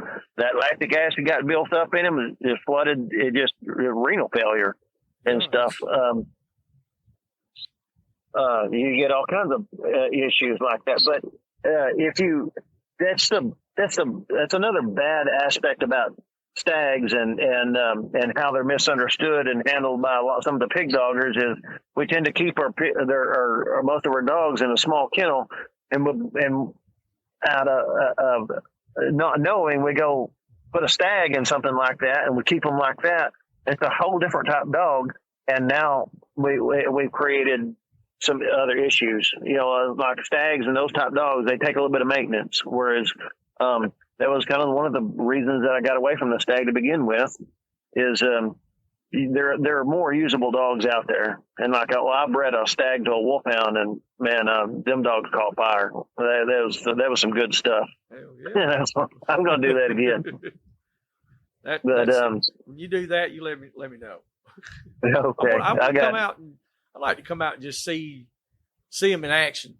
Just to observe and see how the functionality is. Yeah, I wrote a deal on I pinned it to the top of my Facebook page. I tried to pin it to Instagram, but it's too long. Yeah. For Instagram, but it's called Developing a Warrior, and that caught a lot of people's attention. And they'll ask me how to develop these dogs, and from puppies and stuff. And I don't know if you got any interest in hearing that, but if people want to, they can go to my Facebook page and read the whole article about how to develop a good dog, a warrior, a dog that's got a natural talent for catching pigs and stuff. And I think a lot of people, their dog will it's too good for their own good. Let's say one of my top dogs. He's just let's say he wants to go out there and just catch monsters at 8 months old. They're like, that's freaking awesome. They like, the more pigs they give him, the better the dog is going to be and stuff. And I'm not, once in a while I'll have a dog like that, and through experience, I've learned that you can screw a dog up like that. You can screw a good dog up. And why that is you wind up, you take this dog, and it needs to go out there and have fun. and you're teaching the dog a lifestyle and stuff, or you're incorporating fun into what it's doing. You don't want it as a young age to see it as work or exhausting work and stuff. And I don't mean just going out there and putting some its feet down. I mean like catching some 4, 5, 6, 7 pigs a night. Yes. And 3 or 4 of them being some sure enough boars that made the sucker sore. It's got the want to, it's got the drive as a young dog, but yet as let's say the new wears off or something, as this dog gets a little older, as say it gets around 14 months old or something, it starts getting wishy-washy, where it was going out there and hanging some big stuff. Well, now it's like goes out there and is like just runs beside something. Doesn't really want to catch it. Yes. And then the next one you go out there and like send it, and it'll go out there and it'll catch a monster, they just become real wishy-washy like that. What you did is you burned the dog out. Yep. You just become work for him, and now his heart's not in it. And I equate it to like a boxer. If you take, let's say, a young Mike Tyson, well, shouldn't do that because Mike Tyson was 14 years old and that was an anomaly. freaking Victor. We ain't going to use him. But let's say a different boxer other than Mike Tyson. Yeah. You put him. Let's say you put him at 14 years old. His coach and stuff. He's whooping everybody in the gym. He's a phenomenon. And so now we're going to start getting him some professional fights and stuff. We start getting him. We put him against some. Put him in the ring against some sure enough good fighters. Vander Holyfield, Mike Tyson, Lennox Lewis and stuff. They just go us out there. Maybe he can go 12 rounds with him, but he just gets the bloody piss beat out of him and stuff. And it's fun for him at first. He's all into boxing and stuff, and he's doing real good and got a lot of praise and stuff. And this is life. But he's going in there, and even though he's doing fairly good, it's still working. He's still getting pummeled, and pretty soon his love affair with it starts waning. And then, as he grows and gets mature and stuff, and now it's like when he ought to be going really, really good, his love affair with it isn't there like it used to be. Whereas if we would have just made it fun for him, if we had gone in there and give him some not fought him once a week, not this boxer or what have you. If we didn't fight this boxer once a week, and give him a little time to, heal from the last time, and to give him a little time to recover or to have fun, and if we're just going put him in the ring for like 3 rounds against somebody whom he's equally matched with, or that he can whoop the hell out of and stuff, he doesn't lose that. It's fun, That's right. And then as he gets older, we keep extending the time and the frequency, and then pretty soon, he's just a rock star. And it's his lifestyle. It's the only thing he knows. It's what he loves. It's what he lives and breathes. Same thing as like I say, developing some of these really good dogs is if we can give them, like I say, I like on some of these really good dogs. If you got them, like say a year old, he's one to go out there and you just catch everything you point him out. Okay, let's let him go out there and catch a couple of pigs, and let's put him up for a week, and then. You quit when he's really enjoying it. He's having a ball. He's having a blast. He's not worn out, tired. He's wanting more. He's wanting more. You put him up, and he's like, he's living for it. He loves it. It's enjoyable. I mean, it's a treat, and, whereas if we keep using that dog, till that puppy until he's wore the hell out, and he's exhausted and to the point of like he can't go anymore. We've put him up there and we give him all he wants, and he just battered and bruised and worn out, and the fun's gone. He didn't quit when it was fun, and he's not he goes back to the kennel. He's not ready to go or raring to go and stuff. If he is raring to go and stuff, if we quit at a good place, when we hadn't caught but maybe 2 pigs with him, he's wanting to go. It's in his mind. He's living and breathing it. Yes, well, sir. we take him out. A week later and do the same thing. Or if we have a long hold time, where he's out there holding for 8 or 9 minutes. He's exhausted and stuff. Put him up. Take him to the house. He did a good job. Let's not put him on a different one. He's not a machine yet. And as he gets older, as he's 14, 15 months old, let's take him a couple of times a week. Catch a couple of pigs with him, and then as he's 18 months old, let's increase it to about 4 pigs every hunt. And if everything's going good, and maybe just treat him like a machine once in a while. And by the time he's 20 months old, 2 years old and stuff, he is a freaking machine. That's all he knows. That's what he lives for. You can hunt that dog till he he can't hardly pick his feet up. I've got dogs that'll stand up on the pickup and they're so exhausted, like when that pickup turns off, they just collapse. As soon as that pickup starts, they're up on their toes looking, they're hunting, That's pretty, and that's pretty wild there. you send them, they're going after it, and you can see that race. You better have a long field because they're so exhausted, but they're going out there and they're catching the biggest son of a gun they can find, and then when you get them back on the truck, they got their toes hanging off the side and they're just happy as what they can be. But you pull up to a camp, they're so tired, they're so exhausted, they can't even get off a pile of pigs. They don't even want out of their vest. They're like, "Don't touch me." Yeah. As soon as that pickup starts up, they're machines. That's how you develop that. I think there's too many people that don't realize what you just said. I mean, the whole process.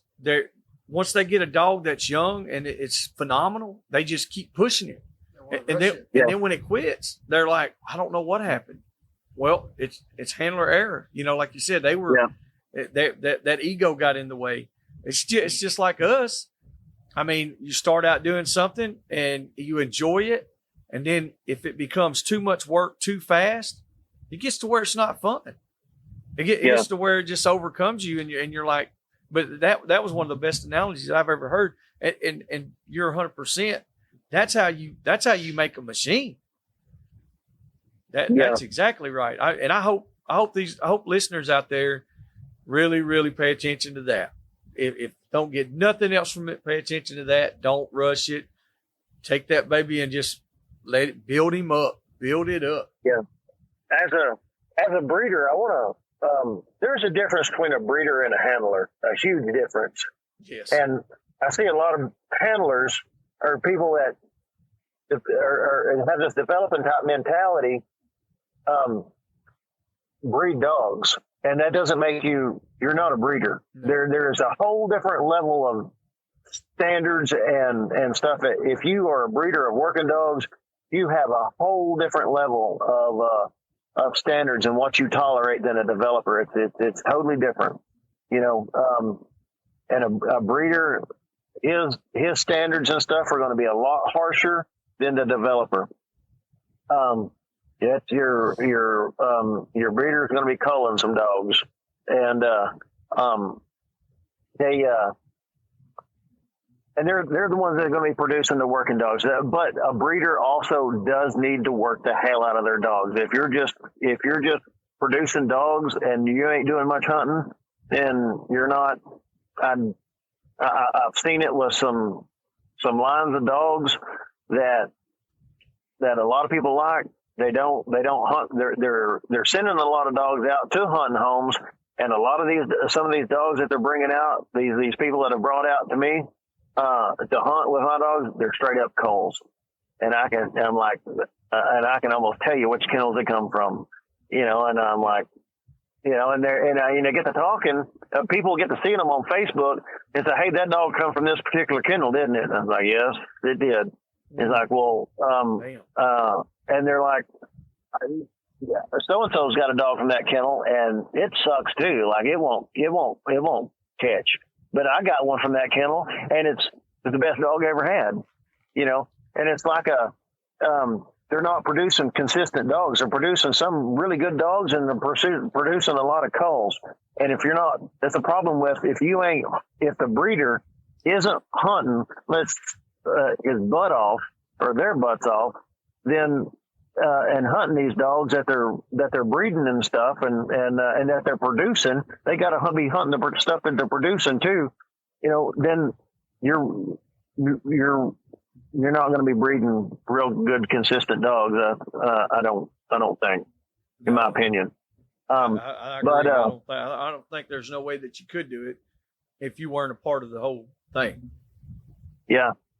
And you're letting other people give you your feedback, but yet, I mean, it's a breeder's not going to rely on other people. That's what they're seeing. It's their knowledge, their skills and stuff. And but a developer, their mentality is they're going to take a dog that's, let's say, the breeder, he wants a dog that's got the natural talent. He's looking for the dog that's got the natural talent, the instinctual. He better be picking those pups, the ones that's got the instinctual behaviors, the talent and everything, the early starters, and so forth. We don't. I won't just keep all the dogs if I don't see a natural instinctual behavior in this pup. It's not. I'm not necessarily not going to keep this dog. There might be something that I do like about it. I'll keep him for a little while, but I might pass him on. And but a lot of them dogs that you do keep, you know, it's like, well, hey, that's pretty good stuff, you know. But anyway, but the breeder, he's wanting to see some instinctual behavior, some natural talent and stuff with the dogs that he's keeping, and the dogs that turn on early and stuff. And we want to keep those really and breed those, and then we give the handlers something even better to work with. You know, if let's say the dog don't turn on at 6 months old or 8 months old. Well, if he, you know, these developers, they got this way about them where they'll just sit on a dog until he's, you know, 18 months old or so and keep working with him. And they'll just kind of, you know, like then he turns into the best dog that they've ever had. You know, that's the great thing about a handler is I'm not knocking them or the developer. I too am one, and I was the developer of dogs before I become knowing how to breed. But you know, they both have their place, and they're both just as valuable as one another. I'm not knocking one or another, but it's a difference, and a good handler makes a breeder's job difficult. Like we were saying earlier, at breeding best of best, you get your average dog in the hands of a good handler, and you don't know much about the dog, you might think that sucker's a rock star when he ain't gonna throw a whole lot. That's right. Because of the hands that he's in, that person gave it the opportunity and knew how to produce. Yeah, you just got different. Right, you got different calibers of handlers. Well, just look at you know, some of the coon hunting world. I think a lot of times they put dogs. I want to say this is how some of it goes on, or maybe in horse training and stuff too. In the coon hunting world, owner, you're right with what you're saying. The owner will purchase the dog. Yeah, the owner will purchase a dog and put it in the hands of somebody who is a real good handler who can then take that dog and then make it a world champion. That's exactly how they do it here. You know? We deal with hundreds of coon hunters, and you will have owners, you will have handlers, and the handlers. Yeah. You've got you got a guy out in Texas. He might own 4 or 5 big money dogs, $100,000 plus dogs. And the handler keeps the dog, feeds the dog, works the dog, goes to all the hunts, and the owner pays for all of it, and you know, puts him out there and produces it. Yeah, and it's in the hands of the right handlers. Yeah, works that dog a tremendous amount to try to develop a world-class dog. And if that dog was in the hands of somebody else, maybe he wouldn't be shit. that caliber of dog. Yeah. And so that's another pitfall of how a good handler can make breeding dogs difficult. Breeding for really good, consistent dogs. That's like say breeding the best of best. That's one of the hard things about that is a good developer can really and you don't know anything about the dogs other than, man, that's a jam up dog right there. You know, it's like, look at all the time that was invested in that son of a gun versus, let's say you might have 2,000 hours invested in a 3-year-old dog versus, let's say 300 hours in somebody else's dog over here. And they're the one that's got 300 hours on him, got some natural talent about him, but he's just not really doing much for this old boy, you know, or that this old boy ain't doing much with the dog, you know. It's a breeder seeks that out and wants, you know, you get you a good one and they're wanting to seek that out. They realize that and they're trying to find that natural talent and which dogs come from some really jam up good litters and stuff. But, you know, breeding best and breast produces, you know, most everybody does it, and it produces, you know, you can expect the status quo, you know, and then but you got this developer mentality. Well, we got to develop these dogs. We got to spend so much time developing these dogs. We want good dogs. We got to develop them and stuff. Whereas a breeder looks at it differently. I want to make some natural talent. And we approach the breeding process and everything, the training process differently. Okay. That you know, I hadn't really thought about it that much like that. Over the years, I've got dogs from people that were, and they would tell me, they're like, man, this dog won't do this, or it's a cull. And I'd kind of pride myself. I'd be like, well, give it to me. I'll take it home. And then 2 months later, I got the dog out there doing what it's supposed to do. But I've never really been a breeder myself. I was always more of a handler. You know, I could take dogs and put them in the right places and set them up for success to get them to another level. And I don't know. I've never really thought about it that much as far as like making that harder on a breeder and a breeder needing to breed for natural talent. That's pretty. That's something good, right? Well, you can be one and the same. I mean, you can't. A breeder, I would say, can be a developer, but a developer, I made the transition from a guy who developed dogs to a guy who tried to breed for a different a form for function type dog. That redefined what efficiency and effectiveness was, or what it looked like in a pig dog. And but so I made the transition from developer to a breeder, and that doesn't mean I'm not still a developer. Yes. You know, and but I don't. I guess you could. I don't know how you become a breeder of natural talent if you first aren't a developer. If you first you've got to understand what makes dogs tick, how to pull stuff out of dogs, how to dog psychology. Dog psychology or that and just traits and characteristics, and you got to know your different breeds and stuff too. But how do you? I don't know how you would become a breeder of hunting dogs or of working dogs if first you didn't know how to develop them. But anyway, there's a difference. There is a difference between breeding a breeder and a developer, and what the how they go about things, or how they can. I'll put it that way. Yes, sir. Got you. That's like I said. I think that's why when you and I were talking a few days ago, you said you get some flack from other people on social media. You might not agree with them, or they might not agree with the way you do. You look way more in depth in a lot of this stuff than most hog hunters would. Yeah. It's the truth. And I know I'll probably catch a bunch of shit for it.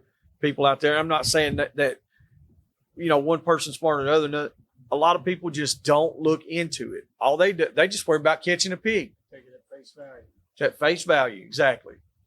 Yeah. I think I really, really think it's, I like it because you're looking into it from a different point of view, and you're taking dogs and doing something different with them, because there's not a lot of people that's going to take the run and catch dog something like you have, and put it out there, because you got so many people that will sit there and tell you can't catch them like that. Your dogs are going to get hurt. They're always hurt. You're going to catch more with bay dogs and blah, blah, blah. It's, I don't know. I like seeing that. Yeah. It's a different, it's a different understanding of, it's a different process of how to successfully hunt run and catch dog type dogs versus the process involved in hunting bay dogs. And we as Americans understand how to hunt bay dogs. Most everybody does. Even I do. I grew up hunting. I mean, I didn't grow up hunting. That's how I started off, was hunting bay dogs and stuff. I fully understand how to hunt bay dogs. Yeah. But there is a different approach to hunting run and catch dogs, and there also too there are traits and stuff that you need to put in run and catch dogs that people aren't. And they don't understand. They'll like say they have a dog that really, their run and catch dog and stuff really can't even catch in a crop field. I'm like, I don't really think you got a run and catch dog there. Yeah. You just got a lead in catch dog that you're trying to emulate other styles of hunting with. Is what you got. You're sending him from a long ways, but he's really not getting the job done correctly. Right. And also, you mentioned the pits, like hardness and stuff. How do you breed for push a dog to its limits and then breed for better dogs? But I never did cover that with pits. And a lot of times you can take one of these lead-in catch dogs and you take them one-on-one away from any other dogs. Like say you got let's say a big 220-pound boar that you're going to use as a trainer. Well, we get him out in the middle of nowhere, and the dog out in the middle of nowhere. He's just one dog in the back of a pickup, and then that dog don't want nothing to do with that pig. He's not switched on, not nothing, Yeah. But we put some other dogs around there barking at it, and now he's all switched on and he's all fired up and wants to go. It's like a bunch of school kids. Right. It's like me. I didn't ever want to fight when I was a kid. I was scared to death of it. But yet I go up there and to a fight that's taking place on the playground, and I'm amongst all of them. I want to punch somebody. There you go.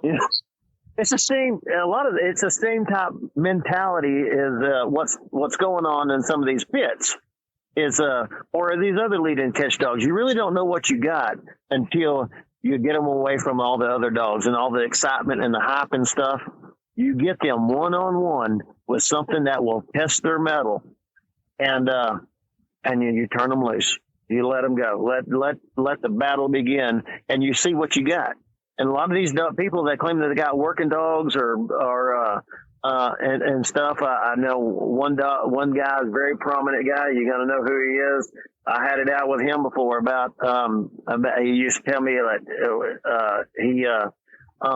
he tests his dogs on pigs. I'm like, sir, you're running your dogs behind a bunch of bay dogs. I said, you're not really testing anything. I said, and here's why. And I told him that example. I said, I've had people come out and want to test dogs on some pigs, and you just want they claim that they're really, really good hard lead-in catch dogs, and you take them and you show them a pig and they're just by themselves, and they're like or they go up there and sniff the pig, take a hit, and they're like, oh, I'm out, going to the back of the pickup here. But we throw a couple of bay dogs in there, and boy, that's Rocky Balboa there, you don't know what you're dealing with until you can get a dog to its breaking point, or till you can push him to his limits, till you can find some way to push that dog to its limits. And that's how I recommend, like, lead-in catch dogs. You want to know what the limits of your lead-in catch dogs are. Then you get them off by themselves in a training pen or something like that with a 250-pound boar or something that's really going to test their mettle. You know, if they get a hold of that thing, it's fine. But if that boar hits that dog a time or two, I mean, does he go back to the pickup, or does he keep trying, you know, without other dogs there egging him on and trying to catch along with him? You know, it's the comfort of the crowd and stuff that create a lot of that, probably offending a lot of people there, but just I've seen it. I mean, there are dogs that'll do that. I've been around them.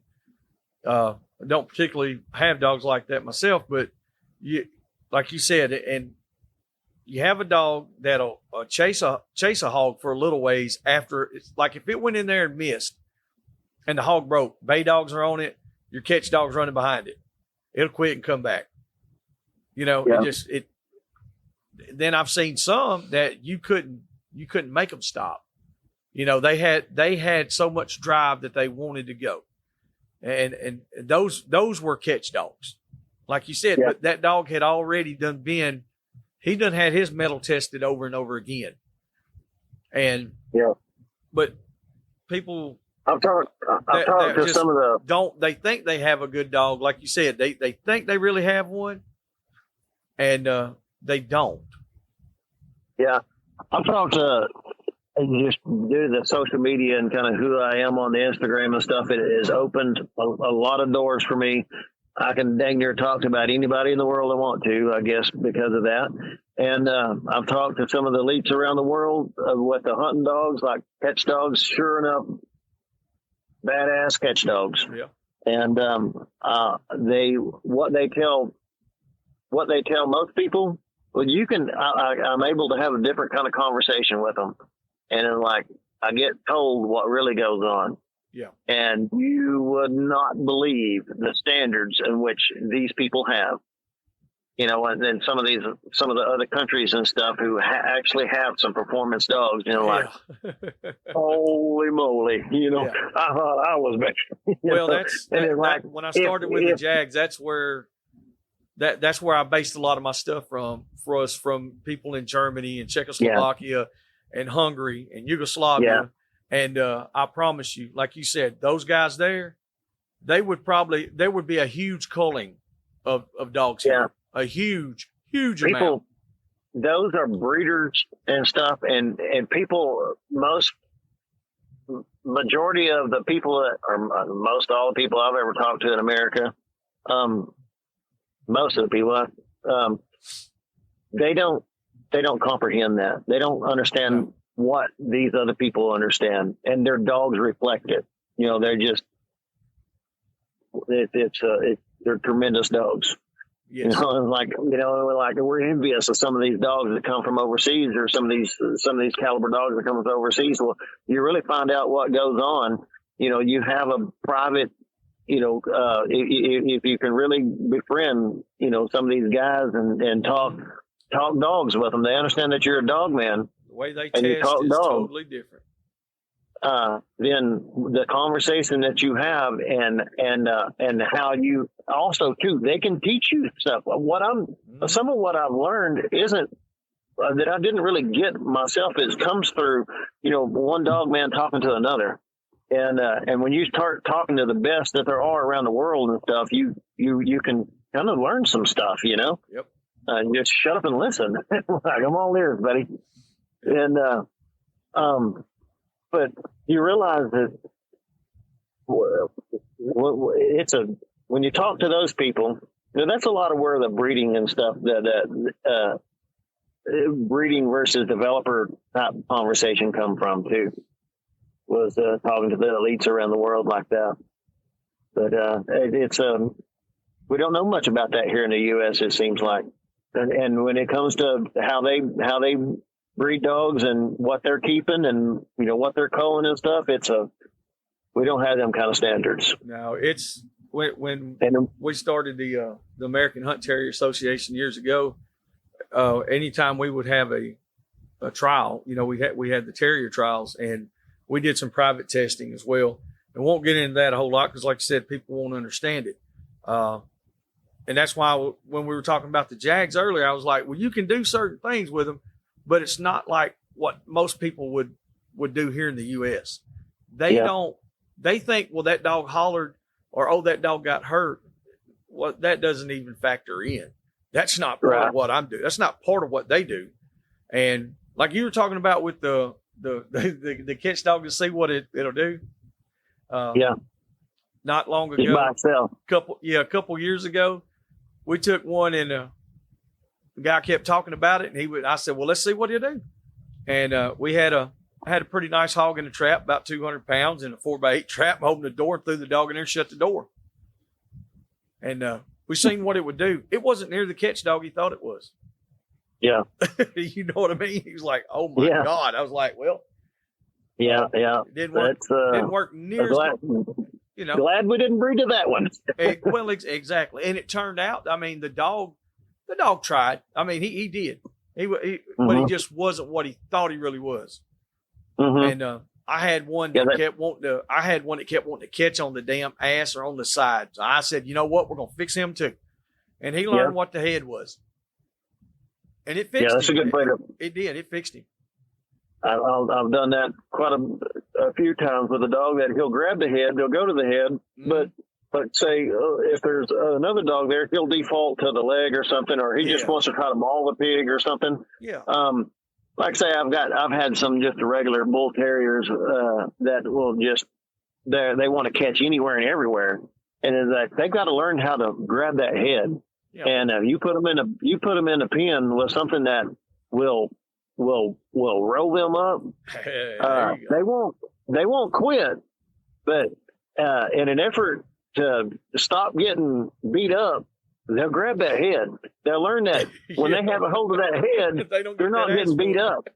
Yeah, and when they let go and they try to grab the side or they grab a leg and they start getting rolled around and beat up and stuff, they go right back to that head, and then they're safe and they're like, oh, this is working fat right here. Yeah, I better get back up there on that and take care of that problem. Yeah. We got a young. Well, he's going a little over 2 years old now, but he started that when we first got him started. It wasn't a problem of him grabbing and hanging because when he grabbed a hold, he was hooked. But that son of a gun, he would get so damn excited, like oh happy. He might go in there, and if the hog turned, he'd just grab him on the leg or wherever. He's a little bull terrier, and I think he finally got it figured out now, though. But boy, some of them stuff that I guess that same bloodline that you got that I got, they are some crazy dudes. Yeah, they so tough and so in it that it's just well, it's not like the American bull. No, the best way I can describe it is it is inspirational. Yes. You put them in close. No, go ahead. You put them in close quarters combat. Put them in a trailer with something pretty big, and my gosh, you're like there'll be dents left in the side. You want to start singing the national anthem or something? That's right. Well, there's a lot of guys that they see the bull terrier, and first thing they think of is a mini bull, a little mini bull terrier, and I'm like, no, these dogs are a little bigger. And then I've had several of them. They're like, oh, they don't have the bite. They don't have the jaw power. I'm like, well, maybe the ones you got, but I promise you, we got one today. We got home, and he ventured out of his kennel, and of course, two grown dogs. With two grown dogs, and he went over there and got in it, and he was a little ball of mud, blood, and shit when we got home, but he's just wagging his tail, having a good time. Oh yeah. I don't know if other dogs can just be getting their butt whips and be so happy about it. I'm telling we got one. His name is Happy. His name is Happy, dude. I'm telling you, his name is Happy. Talking about the bite strength, bite force and stuff on them things, you can look it up, bite force of a pit and bite force of a bull terrier, and just Google it. You might be surprised. Oh yeah, I don't really put much stock in that stuff. I'm the Like same way. the way that stuff is conducted and stuff. Yeah, But for argument's sakes, just go look it up. yeah. Have you ever looked up? Well, I'm sure you have, but most people like they look at the bite force of a German Shepherd compared to a pit bull. Yeah. And a lot of it's like, and I've caught them on a bite sleeve. I've caught German Shepherds. I've caught Belgians. I've caught Dutch Shepherds. I've caught pits. And I'm going to tell you now, when that bulldog grabs a hold of you, or bull terrier, either one, it is not the same as when a shepherd does. To me, like I said, I've caught quite a few of them, and but they'll say the bite force is way more. And I'm like, I don't know. It doesn't feel like it when he's up there crushing your arm. It didn't feel the same. Yeah. Oh, that reminded me of something. I was gonna come back to something I forgot. I was talking about the holding style. The holding style of some of these dogs, and I was thinking of Mastiff when we was talking about that catch work. Yeah. And like a Mastiff, traditionally they claim it's like a holding dog, and I was describing like the stags and the hairy dogs and stuff. They like to pull them pigs around, and I always got to kind of pulling that pig around and stuff until the fight's over with. They're just really, really busy dogs and pulling that pig around in a circle or what have you. And then they kind of get to walking beside the pig after the fight's over with. After about 30 seconds or so, that all that fighting, that heavy fighting and jockeying around and stuff is gone after about 30 seconds. If you just got like one or two dogs holding a pig, big dogs holding a pig, they just kind of start walking around together after that, And but a lot of these bulldogs and mastiff type dogs, they got a different type mentality of holding them. They're not so out to the majority of them. They don't hold or pull that pig around like some of these hairy dogs do. They're just more out to hold that pig, and that pig hits them, and they want to hit back. They just grin and bear it. They're like, hit me again. They freaking love it. They get turned on by it or something, whereas as some of these other dogs like a stag or something, you hit them a time or two and, 2 or 3 times and they're turning loose. But the beauty of them is they don't get hit. Yeah. And, but it's a little bit different mentality and holding style and stuff. And, but anyway, they each has got its pros and cons. You don't want to take a stag into the brush and, they're going to get wadded up, and, it's not that's a different type mentality there. A full stag or something, they're usually not going to do real good in the brush. They don't want to go through it. And plus, when you wad them up and they start taking some punishment, stags don't want to take punishment. They're masters at avoiding it. And plus, they got such speed and stuff. They catch out in the open. They catch them on the pigs, on the dogs' terms and stuff. They're masters at holding clean and stuff. Whereas, your bulldogs and your mastiffs and stuff,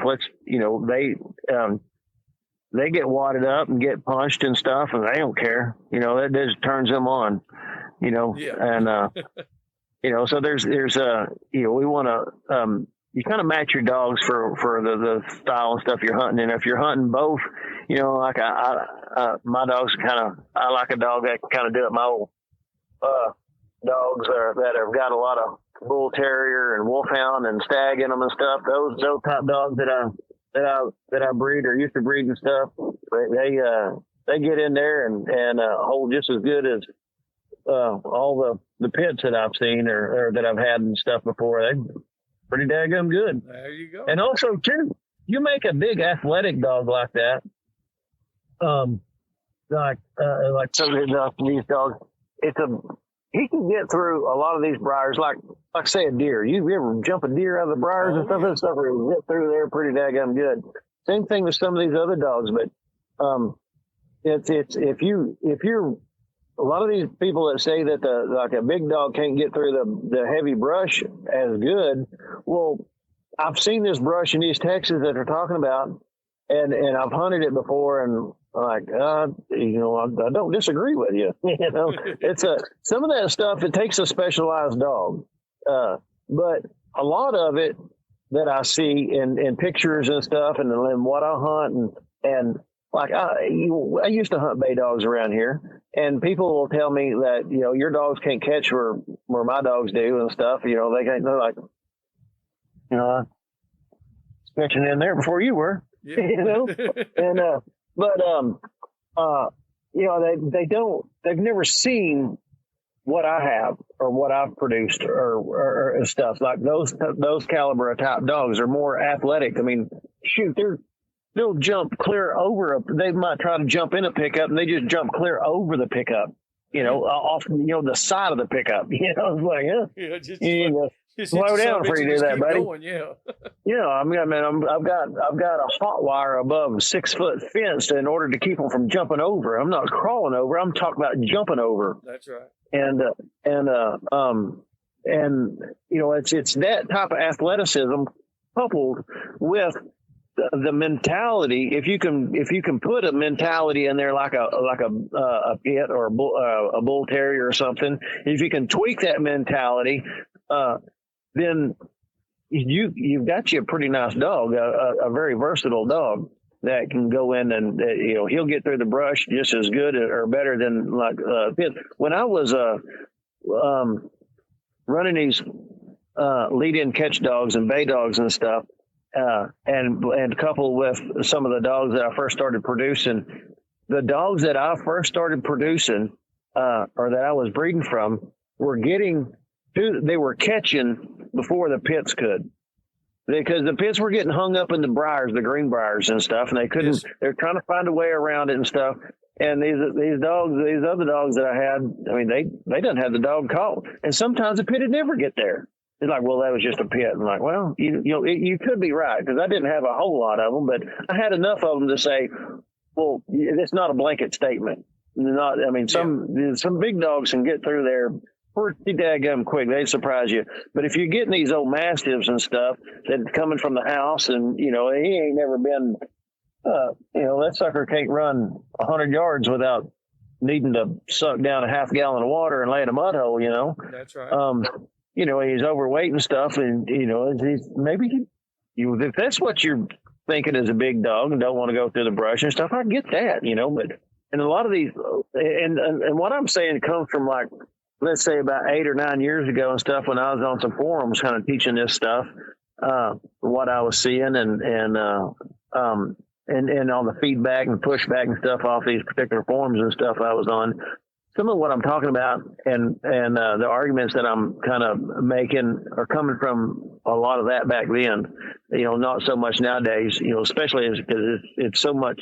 I got so many pictures and videos and stuff, but back then, it seemed like I was the only one that was producing these kind of videos and pictures and stuff. And now it seems like a lot more people are.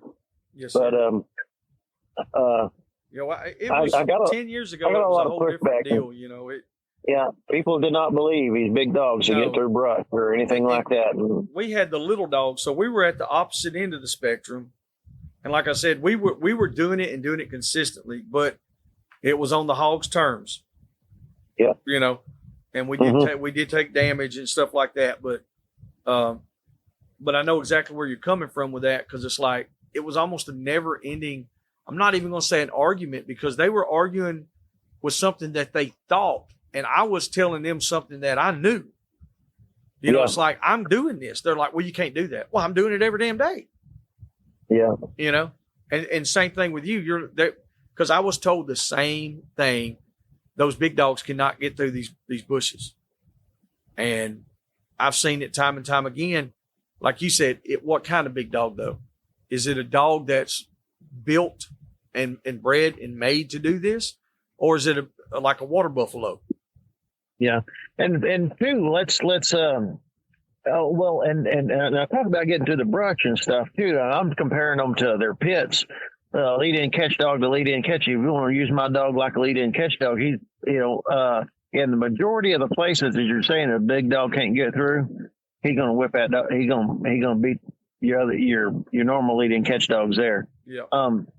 But there are places where they will not. That the smaller dogs are the way to go. I do concede that, and I have been to them places and hunted them, and I'm like, my dogs didn't already do all that great right there. Yeah. They're still called pigs, Yeah. but also too, to their credit, that's not the environment that they're raised up in. Speaking of, that's another conversation. Like, people ask me how dogs and stuff. I'm like, you can hunt them any way you want to. The ones that are, that I'm known for. And it's like, well, do you rig them? I was like, well, I send them to people that do rig them. And just like the other night, just the other night, I caught a couple of pigs by rigging. I don't. Rigging's not my style, but the dog sounded off. I was running thermal and checking the wheat field that hadn't been cut or anything, and nothing out there whatsoever. But the wind was kind of coming off that field and everything. The dogs started screaming, and I'm like, "The hell, y'all! There ain't nothing out there." Well, I had checked that field out, and I knew pigs were coming into it, but there wasn't nothing out there visible, nowhere, anywhere, and it was also a dark night. So I shut down, killed the pickup. Dogs took off. I'm sitting there watching the dogs in the thermal. I'm scanning, nothing. They run out there 3/4 of the way across that field. Pigs stand up, caught. Each dog got its own. But so that's those dogs rigged those pigs. Yes. Even though I had thermal, he was talking about seeing stuff, and how I know a lot of this stuff. It's just I run some thermal and night vision, and I don't, I can hunt about any way there is, and I hunt the feeding areas and the times that the pigs are out feeding and stuff and up and kind of moving and stuff, and I kind of like to find the pigs because I've got so much territory and fields and stuff to look at. I don't want to be casting my dogs out into empty fields, especially when I'm hunting for a paycheck. That's right. You got to get. And so I just rather find pigs in the field and then cast my dogs out there to them. And the dogs don't know. They don't need to know that there's pigs out there. They just need to know I'm casting them out there. Usually, I'm not casting them into vacant fields. But boy, you're talking about being able to train some dogs pretty quick. That's an effective dog training tool, and how you do that. Plus, as you can see what's going on with the dogs, and like you can see how close that they come, on like say a dark night, and they never know the pigs are there. And I've had dogs get within 20 feet of pigs. A big old boar that's just standing there, never know that the pig's there. The wind's wrong, and then just kind of veer off and make a circle the way looking for pigs. Yeah. And then you cast the dog back out there again. The other way, and they find him then. Yeah. But or the pigs run off, and you just sit there and watch your dogs, watch them work, and then directly they pick that track up, and that pig runs off. Majority of the way across the field, you can see them out there working that track. And how the pig works. You learn a lot about pigs. You learn a lot about dogs. And that's another thing too. The more you know about the prey that you're after, the better, the more effective that you can be. Also, Yes, I think there's a lot of misunderstanding about pigs, but yeah, I'm with you on that. A lot of people think they're just dumb, and all you got to do is just show up and catch them. Yeah, well, these lion hunters, listen to some podcasts about lion hunters and stuff, and we like to think about dry ground lion dogs as being the ultimate tracking dogs and stuff. But I learned a thing about listening to those guys. They are as much involved in the tracking process as their dogs are. As a matter of fact, they're getting their dogs, turning them around, turning them the right way on the track. Their dogs are moving so slow. They're there with the dogs. The dogs are always, their dogs are those dry ground line dogs. It looks like they're and always these guys with the on mules hunter. and stuff. They are always with those dogs, and they're always watching those dogs. And the dogs are taking them to some sign and stuff. They're learning a lot about the prey that they're after. You know, they're able to find scratches and scat and dead kills and stuff. They're able to piece everything so much better together. You know, by able to watch the dogs instead of just guessing. And a lot of these guys will ask me, I say that to say this. A lot of these guys ask me, like, how do you stop a runner? I'm like, well, they want to get a run and catch dog from me so they can put down with their dogs and stop runners. I'm like, it don't work that way. They're like, well, why? I said, well, I think you got the wrong image of what's going on in the woods. Like what's going on is this dog. Well, let's say we got one dog finds a pig, your lead strike dog. He finds a pig. He barks at it. This pig takes off, and we're in the dark night. There's no moon. Well, let's exaggerate it. I mean, let's put everything together where we can get a good picture. There's no moon. We're kind of in some tall grass, or we're in the woods and stuff. There's no light really getting down. You know, starlight or anything. You can hold your hand out in front of your face and you can barely see it type deal. You know, I can have, and on those nights I can have pigs standing about 70 yards away and my dogs can't see them. You know, and so.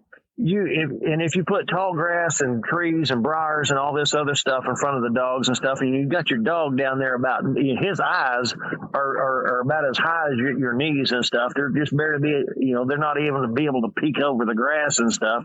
You know, your dog can't see this pig.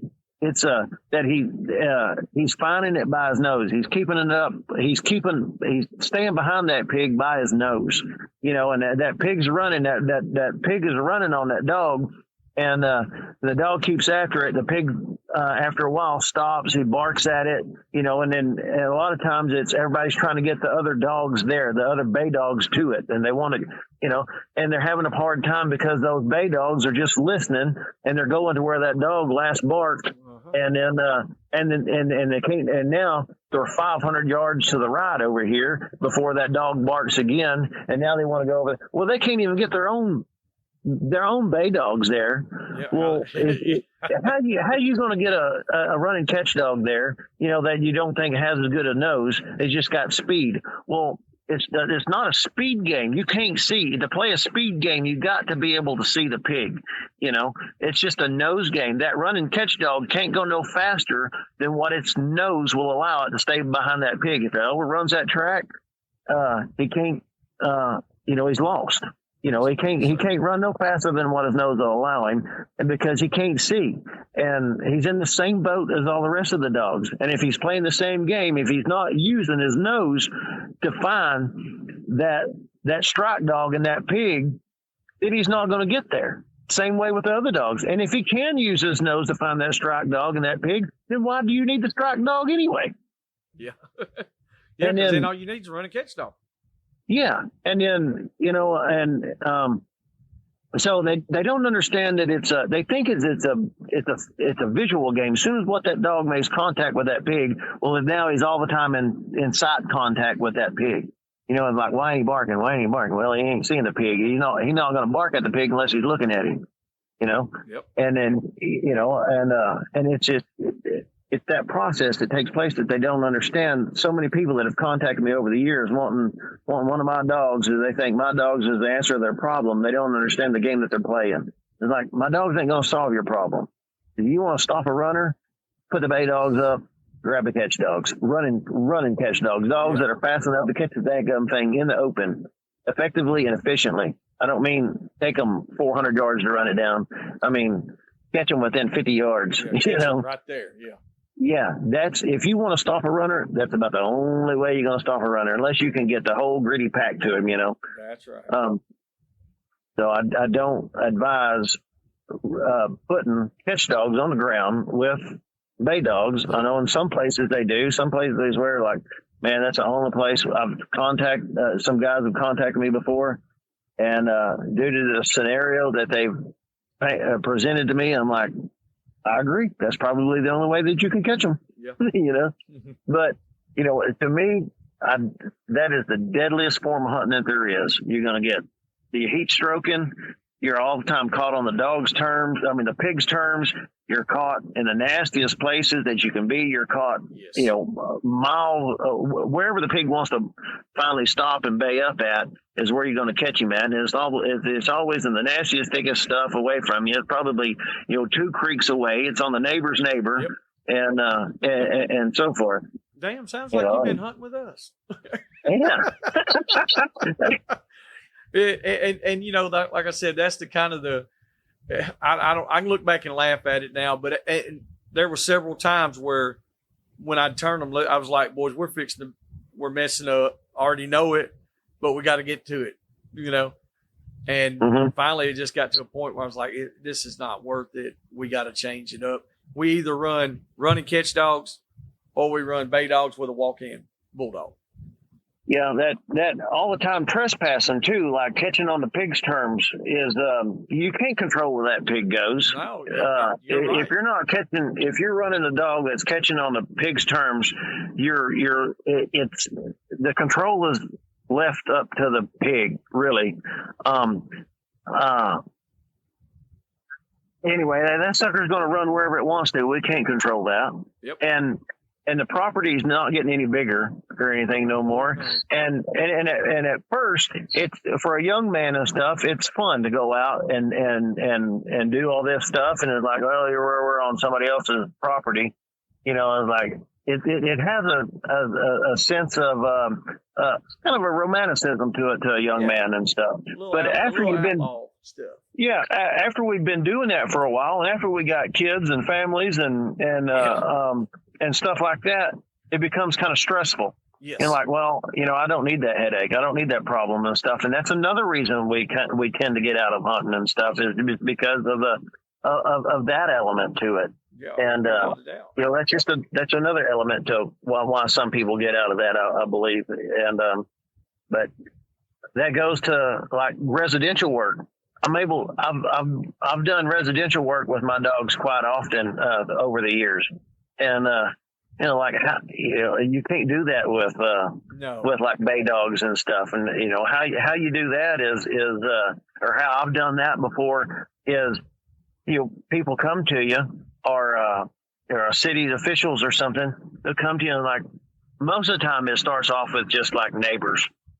In like a neighborhood, they'll come to you and say, "Hey, we got a problem with pigs rooting in our yard and our neighborhood and stuff, and we don't know what to do about it." And we tried some guys with traps and stuff. They can't get them and stuff, and we don't want nobody shooting over here, and wondered if you could catch them.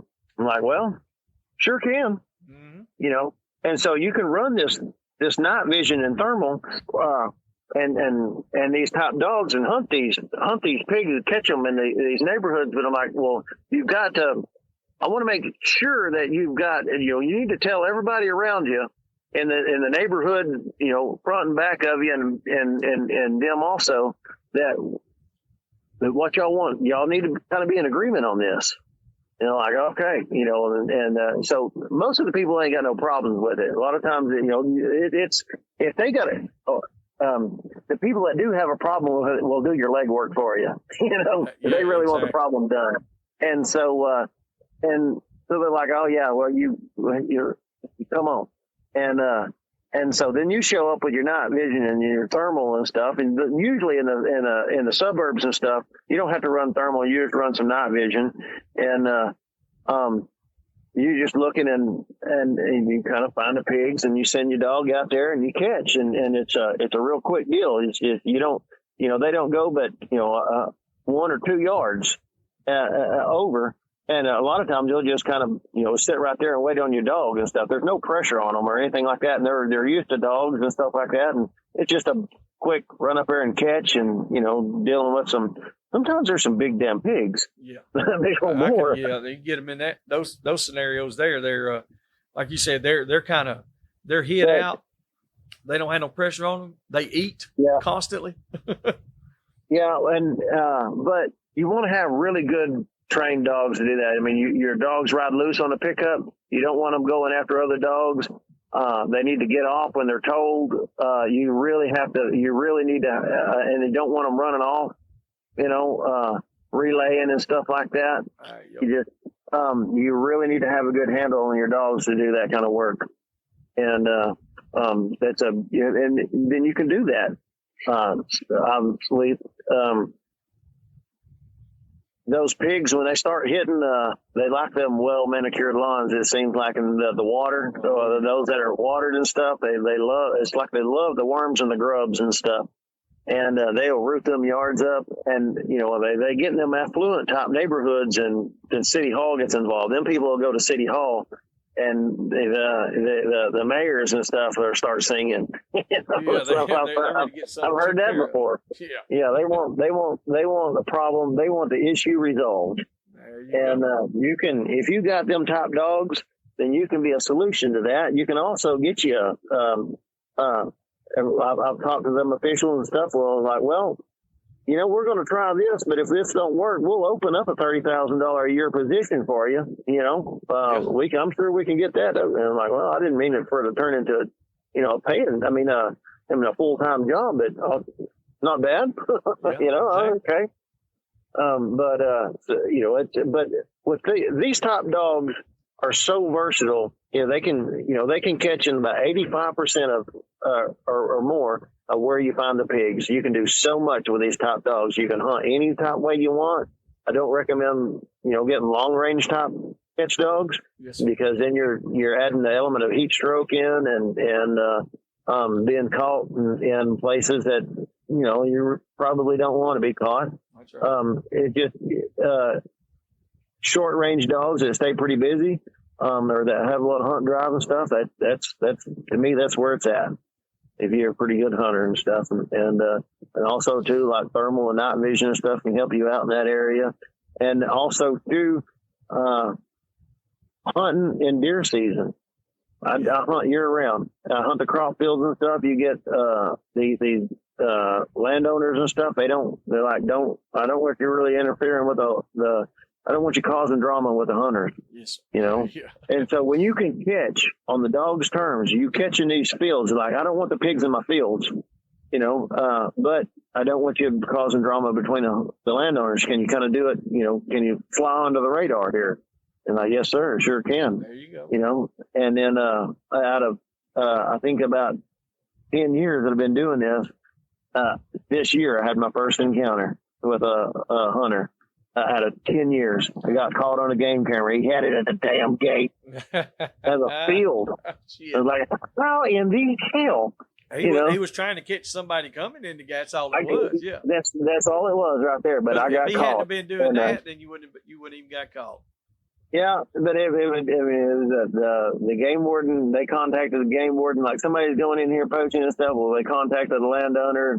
Landowner contacted me. It's like, hey, Dean, you go in there and catch pigs? Yes, sir. Okay. All right. Well, we didn't have a very good picture of the boy. I thought it was you. It was like, no problem. Yeah, there you go. And I thought, well, thank you, sir. And then that was all of it, But out of 10 years, it's just the fluke deal. Got caught at the gate going in to catch load up a pig that the dogs had caught, and the whole boy's feeder wasn't there or nothing. Anyway. That's pretty damn good. That's pretty damn good if you ask me. Yeah. So, that allows you to hunt year round. And, there's here in Texas, it does. I'll put it that way. Yeah. If you can catch in the open, catch on the dog's terms. If your dogs can catch them before they go to the woods and stuff, keep you out of the woods. And, then like, I've had landowners say, hey, I heard that, your dogs can hunt like this. From one landowner to another. I used to audition for property, and for fields and stuff. And one landowner will talk to another and say, "Hey, I heard so and so. He told me how your dogs hunt, and he said that's a lot different than I've ever known." And they'll tell me, like, hey, I used to went out with some other guys that I let hunt, and he said, to tell you the truth, they said it was pretty daggone fun. But so we wound up on the neighbor over there, and so and so, he's not really crazy about me, and it's kind of a sketchy type deal, and so we had fun when we did it, but the guys didn't get the permission, Yeah. And he said, I heard you can kind of do it a little bit different way, and I said, yes, sir. So then you just if you'd like, I'd take you out and I'll show you. It's like, yeah, I got pigs in the field up here, and he said, we'll go out like Tuesday night. I said, fine. He's like, well, would you care if I bring a beer or something like that? I said, no, sir, you can bring, whatever you want, bring your kids. I don't care. And, so then we go up there with and I show him the pigs in the field with the thermal. He's like, my God. He's like, there's more of them out there and I can get them, And so, and then of course, naturally you bring your best two dogs with you. And you cast both dogs out there, and you have both of them catch a pig, in that old boy's field, and he sits over there in his pickup in the passenger seat, and you just drive up there to the catch, and you either tie the pig or dispatch him, whatever you want to do. He's like, holy crap, that's so amazing and simple, and that happened just like I was told it was going to happen. I said, yes, sir. And they're like, well, you can have all my fields, and then he tells somebody else. These dogs have got me so much property, it's unreal. While everybody's losing property because of they're trespassing and creating drama, and they can't hunt during this time, and I'm gaining it. Ain't nothing wrong with that at all.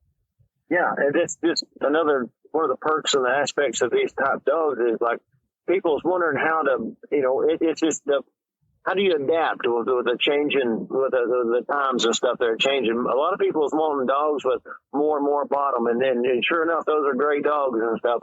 There's a place for them. I hope we don't ever lose those top dogs. I like all kinds of. If a dog is good, if he does his job well, I like him. He ain't got to be a catch dog. That's right. I do gravitate to catch dogs, but I mean I love the bay dogging and stuff. That's pretty daggum fun. But and a dog that's got a lot of bottom and it won't quit and stuff, that just aggravating son of a gun. You got to catch. You got to catch the pig to catch him. I love dogs like that.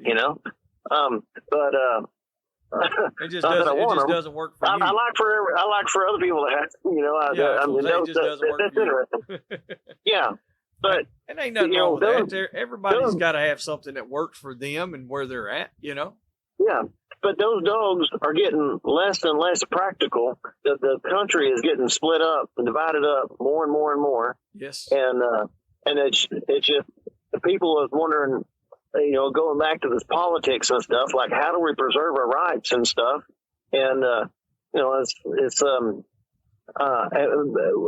but those are the same people talking about wanting to produce dogs that got so much more. They're fascinated by dogs that are creating problems for themselves, instead of solutions. And I'm like, well, just try to think of a different way here. Develop a different type of dog that catches on its terms instead of the pig's terms and stuff. You're still hunting dogs and stuff, but yet they won't let go of it. They won't. They want to say that they want to consider other ways and they want solutions. If you got solutions and stuff, tell me. Okay, I'll tell you. They don't want to hear nothing. Yeah. They don't want it. They want a solution to what their type, what they want. They want to play by the enemy's rules, and they want longer range dogs with colder noses and to hunt smaller properties, and it's like you're kind of, I just scratch my head and I'm like, you're not really. I don't really think you want solutions. You ask for solutions, but yet, and you just running around in circles here with the same old stuff. You have in conventions and all kinds of stuff to talk about stuff, but yet you get somebody that can answer some questions for you, and you delete them. Yeah, it's retarded. That'd be a little frustrating there, huh? Yeah, but I think that over a lot of these the newer generation of hog hunters. a lot of them are opening up a little more, you know, and like you said, I'm getting to where I do see guys that run a lot of rough dogs and are running catch dogs, and it might not be the, you know, it's not necessarily the same one like you're running by no means, but at the same time, they're onto the same path as far as, you know, trying to catch the pigs before they get off the property and doing that. So maybe this interview here and giving you your time to put this out there, maybe it'll bring to light what they need to do to solve a problem that they're having. If they have these running catch dogs that can't really do it the way they should be, well, here you go. You got somebody right here that's got an answer. Yeah. Well, it'll certainly challenge the status quo anyway, and you know, there'll probably be enough. One person sitting here saying all this stuff that's important, but what is important is a second and a third and a fourth person that starts saying it also. Yes, that's sir. what starts trying to create a movement. The first person that does it isn't, you know, that's any fool can go out there and start blabbing, but it's that second person that gets up and starts dancing that creates, everybody wants to start doing that too. But so maybe this will get out there and kind of I think it will get some wheels are turning into some people and that have never heard this stuff before or thought about it in the ways that I have and that may be presented here and stuff. Hell yeah. Like I said, I think it will. And I mean, and we really appreciate you taking your time and giving us the opportunity to be the ones that put it out there on our platform. Well, I know not to burst your bubble, but you wasn't the first, but you were the only ones. That's even better, you know, that being the only ones. Yeah. That is honestly, that's way better. I didn't figure we were the first because, like, I mean, we're still new. That's the honest truth. No shit. I have two other big platforms they've been so interested in talking to me. Yeah. But they start, like I told you, like I told you earlier, you probably, I think you want to talk to me, talk to me first, make sure my opinions and values line up with yours before you put me on the air. That's right. But yeah, sure enough, y'all's the first platform to ever like have the courage enough to put me on and hear what I have to say. That's what we're here for. That's the open, honest conversation. Yeah, I think that's the problem. And like what you just said, there's so many people out there that would have said, "Oh, well, thank you. I'm about to piss my pants because you're like, well, I ain't trying to burst your bubble, but you ain't the first." I'm like, shit, yeah, I love it. Well, because it's honest, man. It's a conversation that we're having.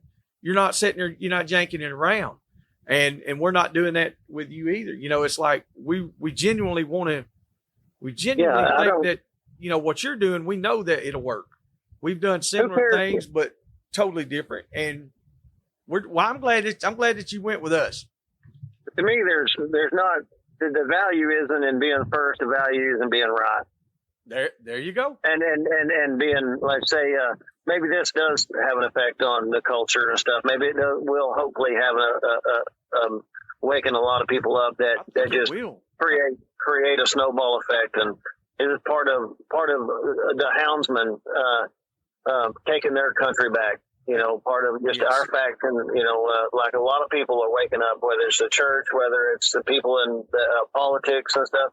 Maybe it's our little movement. Maybe this can wake us up and stuff, and create a conversation and give us some direction as to which to go forth to join the rest of the world to waking up. Hell yeah. But if we didn't have to be first, we just had to be the ones to do that. The ones to do it, yeah. And who cares about first? Hey, like the main thing is, the way I look at it is, like you just said, doesn't matter if you're first. It's who's the last one standing. That's right. In the end, who's there at the end, and I think that, like, guys like you're going to be there because you've got so much passion for it. You've got the science part of it. You've got the logical part of it, the common sense part of it. You put all that together, and plus you're breeding your dogs and you're running your dogs. You're not doing one or the other. And that's what so many guys out here do. They either, like you said, they're breeders or they're working dogs, or a lot of them are just blowing smoke up everybody's ass to make themselves sound good or their dogs to sound good. Mm-hmm. There's not, a lot of it doesn't hold any truth. It might hold truth for where they're at, but they haven't left their places that they hunt right around the house. They haven't went out into the world or into the rest of the U.S. Or sent dogs out and had other people hunt them and be successful. That speaks volumes in itself right there. When you have 500,000 people follow you on one platform, I mean, there's got to be something there, but you're always going to have those that don't. They're going to have those that don't want to listen, of course. Look at them also too. You know, like my little platform is pretty new compared to most people's, and you know, there's not a whole lot of videos up there. There's not thousands of videos up there. There's a few hundred, probably 2 years. 2 years or so, yeah. But I look at other people's that you know, kind of. I'll look at other people in their suggested feed and that have the same hobbies, and I'm like, the interest, like they're just showing dogs in a catch vest and they're riding down the road and maybe they show the dogs casting out, but there's nothing interesting there for me. And so I don't even follow those people. I don't really catch even dog videos up just for you. But I'm just saying that's not what I follow. I follow some of the Australian people. Yeah. That are kind of like that show some of what I do. Yeah. Then I'll follow them and stuff. But if we can't see the interesting part, then what's the sense of looking at a lot of it? I got other stuff on there, interesting stuff I want to look at. That's right. But they don't even pertain to pig dogging. But anyway, it ain't got nothing to do with that, does it? but they've been at it for years, a lot longer than I have, and got thousands of videos up, and they maybe have 12, 15,000 people following them. Yeah. And I'm like, and they're trying to get followers. Like, I don't even try. Yeah. It's just happens. But that is kind of taking that to where we were going. What we were leading into a minute ago is just changing the culture and stuff. That's the momentum with the that I have in the social media deal like that. Just not conforming. Just putting out there who we are, what I do. Yeah. And people are taking hold of that, and that alone right there is having an effect on preserving our rights and stuff. People are going to say, well, they're going to use your videos they're going to use videos no matter what. Stop being a coward, Right on. I mean, my God, you take some weapons into battle, and you're like, well, I'm afraid, let's not take anything into battle because maybe our enemy's going to turn it against us. And like, you just sit home and let the men do the work. Freaking cowards. That's not what our country needs, is a bunch of cowards. No. Yeah, we need men. That's right. Yeah. Ain't no doubt. So we do need to have some class about it, though. Yeah, that's the main thing. That's the main thing about it. Like you said, you can do it in a tasteful manner and accomplish a lot. Yes, sir. Or you can do it in a distasteful manner and accomplish even more on the wrong way. You're exactly right. Well, Dean, brother, we appreciate you. I think we done hit about the 3-hour mark on this one. And I'm sure I'm going to contact you again, and we're going to let you talk some more about something else that I guarantee you know that I don't know. Or something. And even if I do know it, I'm still going to listen to you. I hate to burst your bubble, but I might know it. Well, brother, we do appreciate you, though. We really do.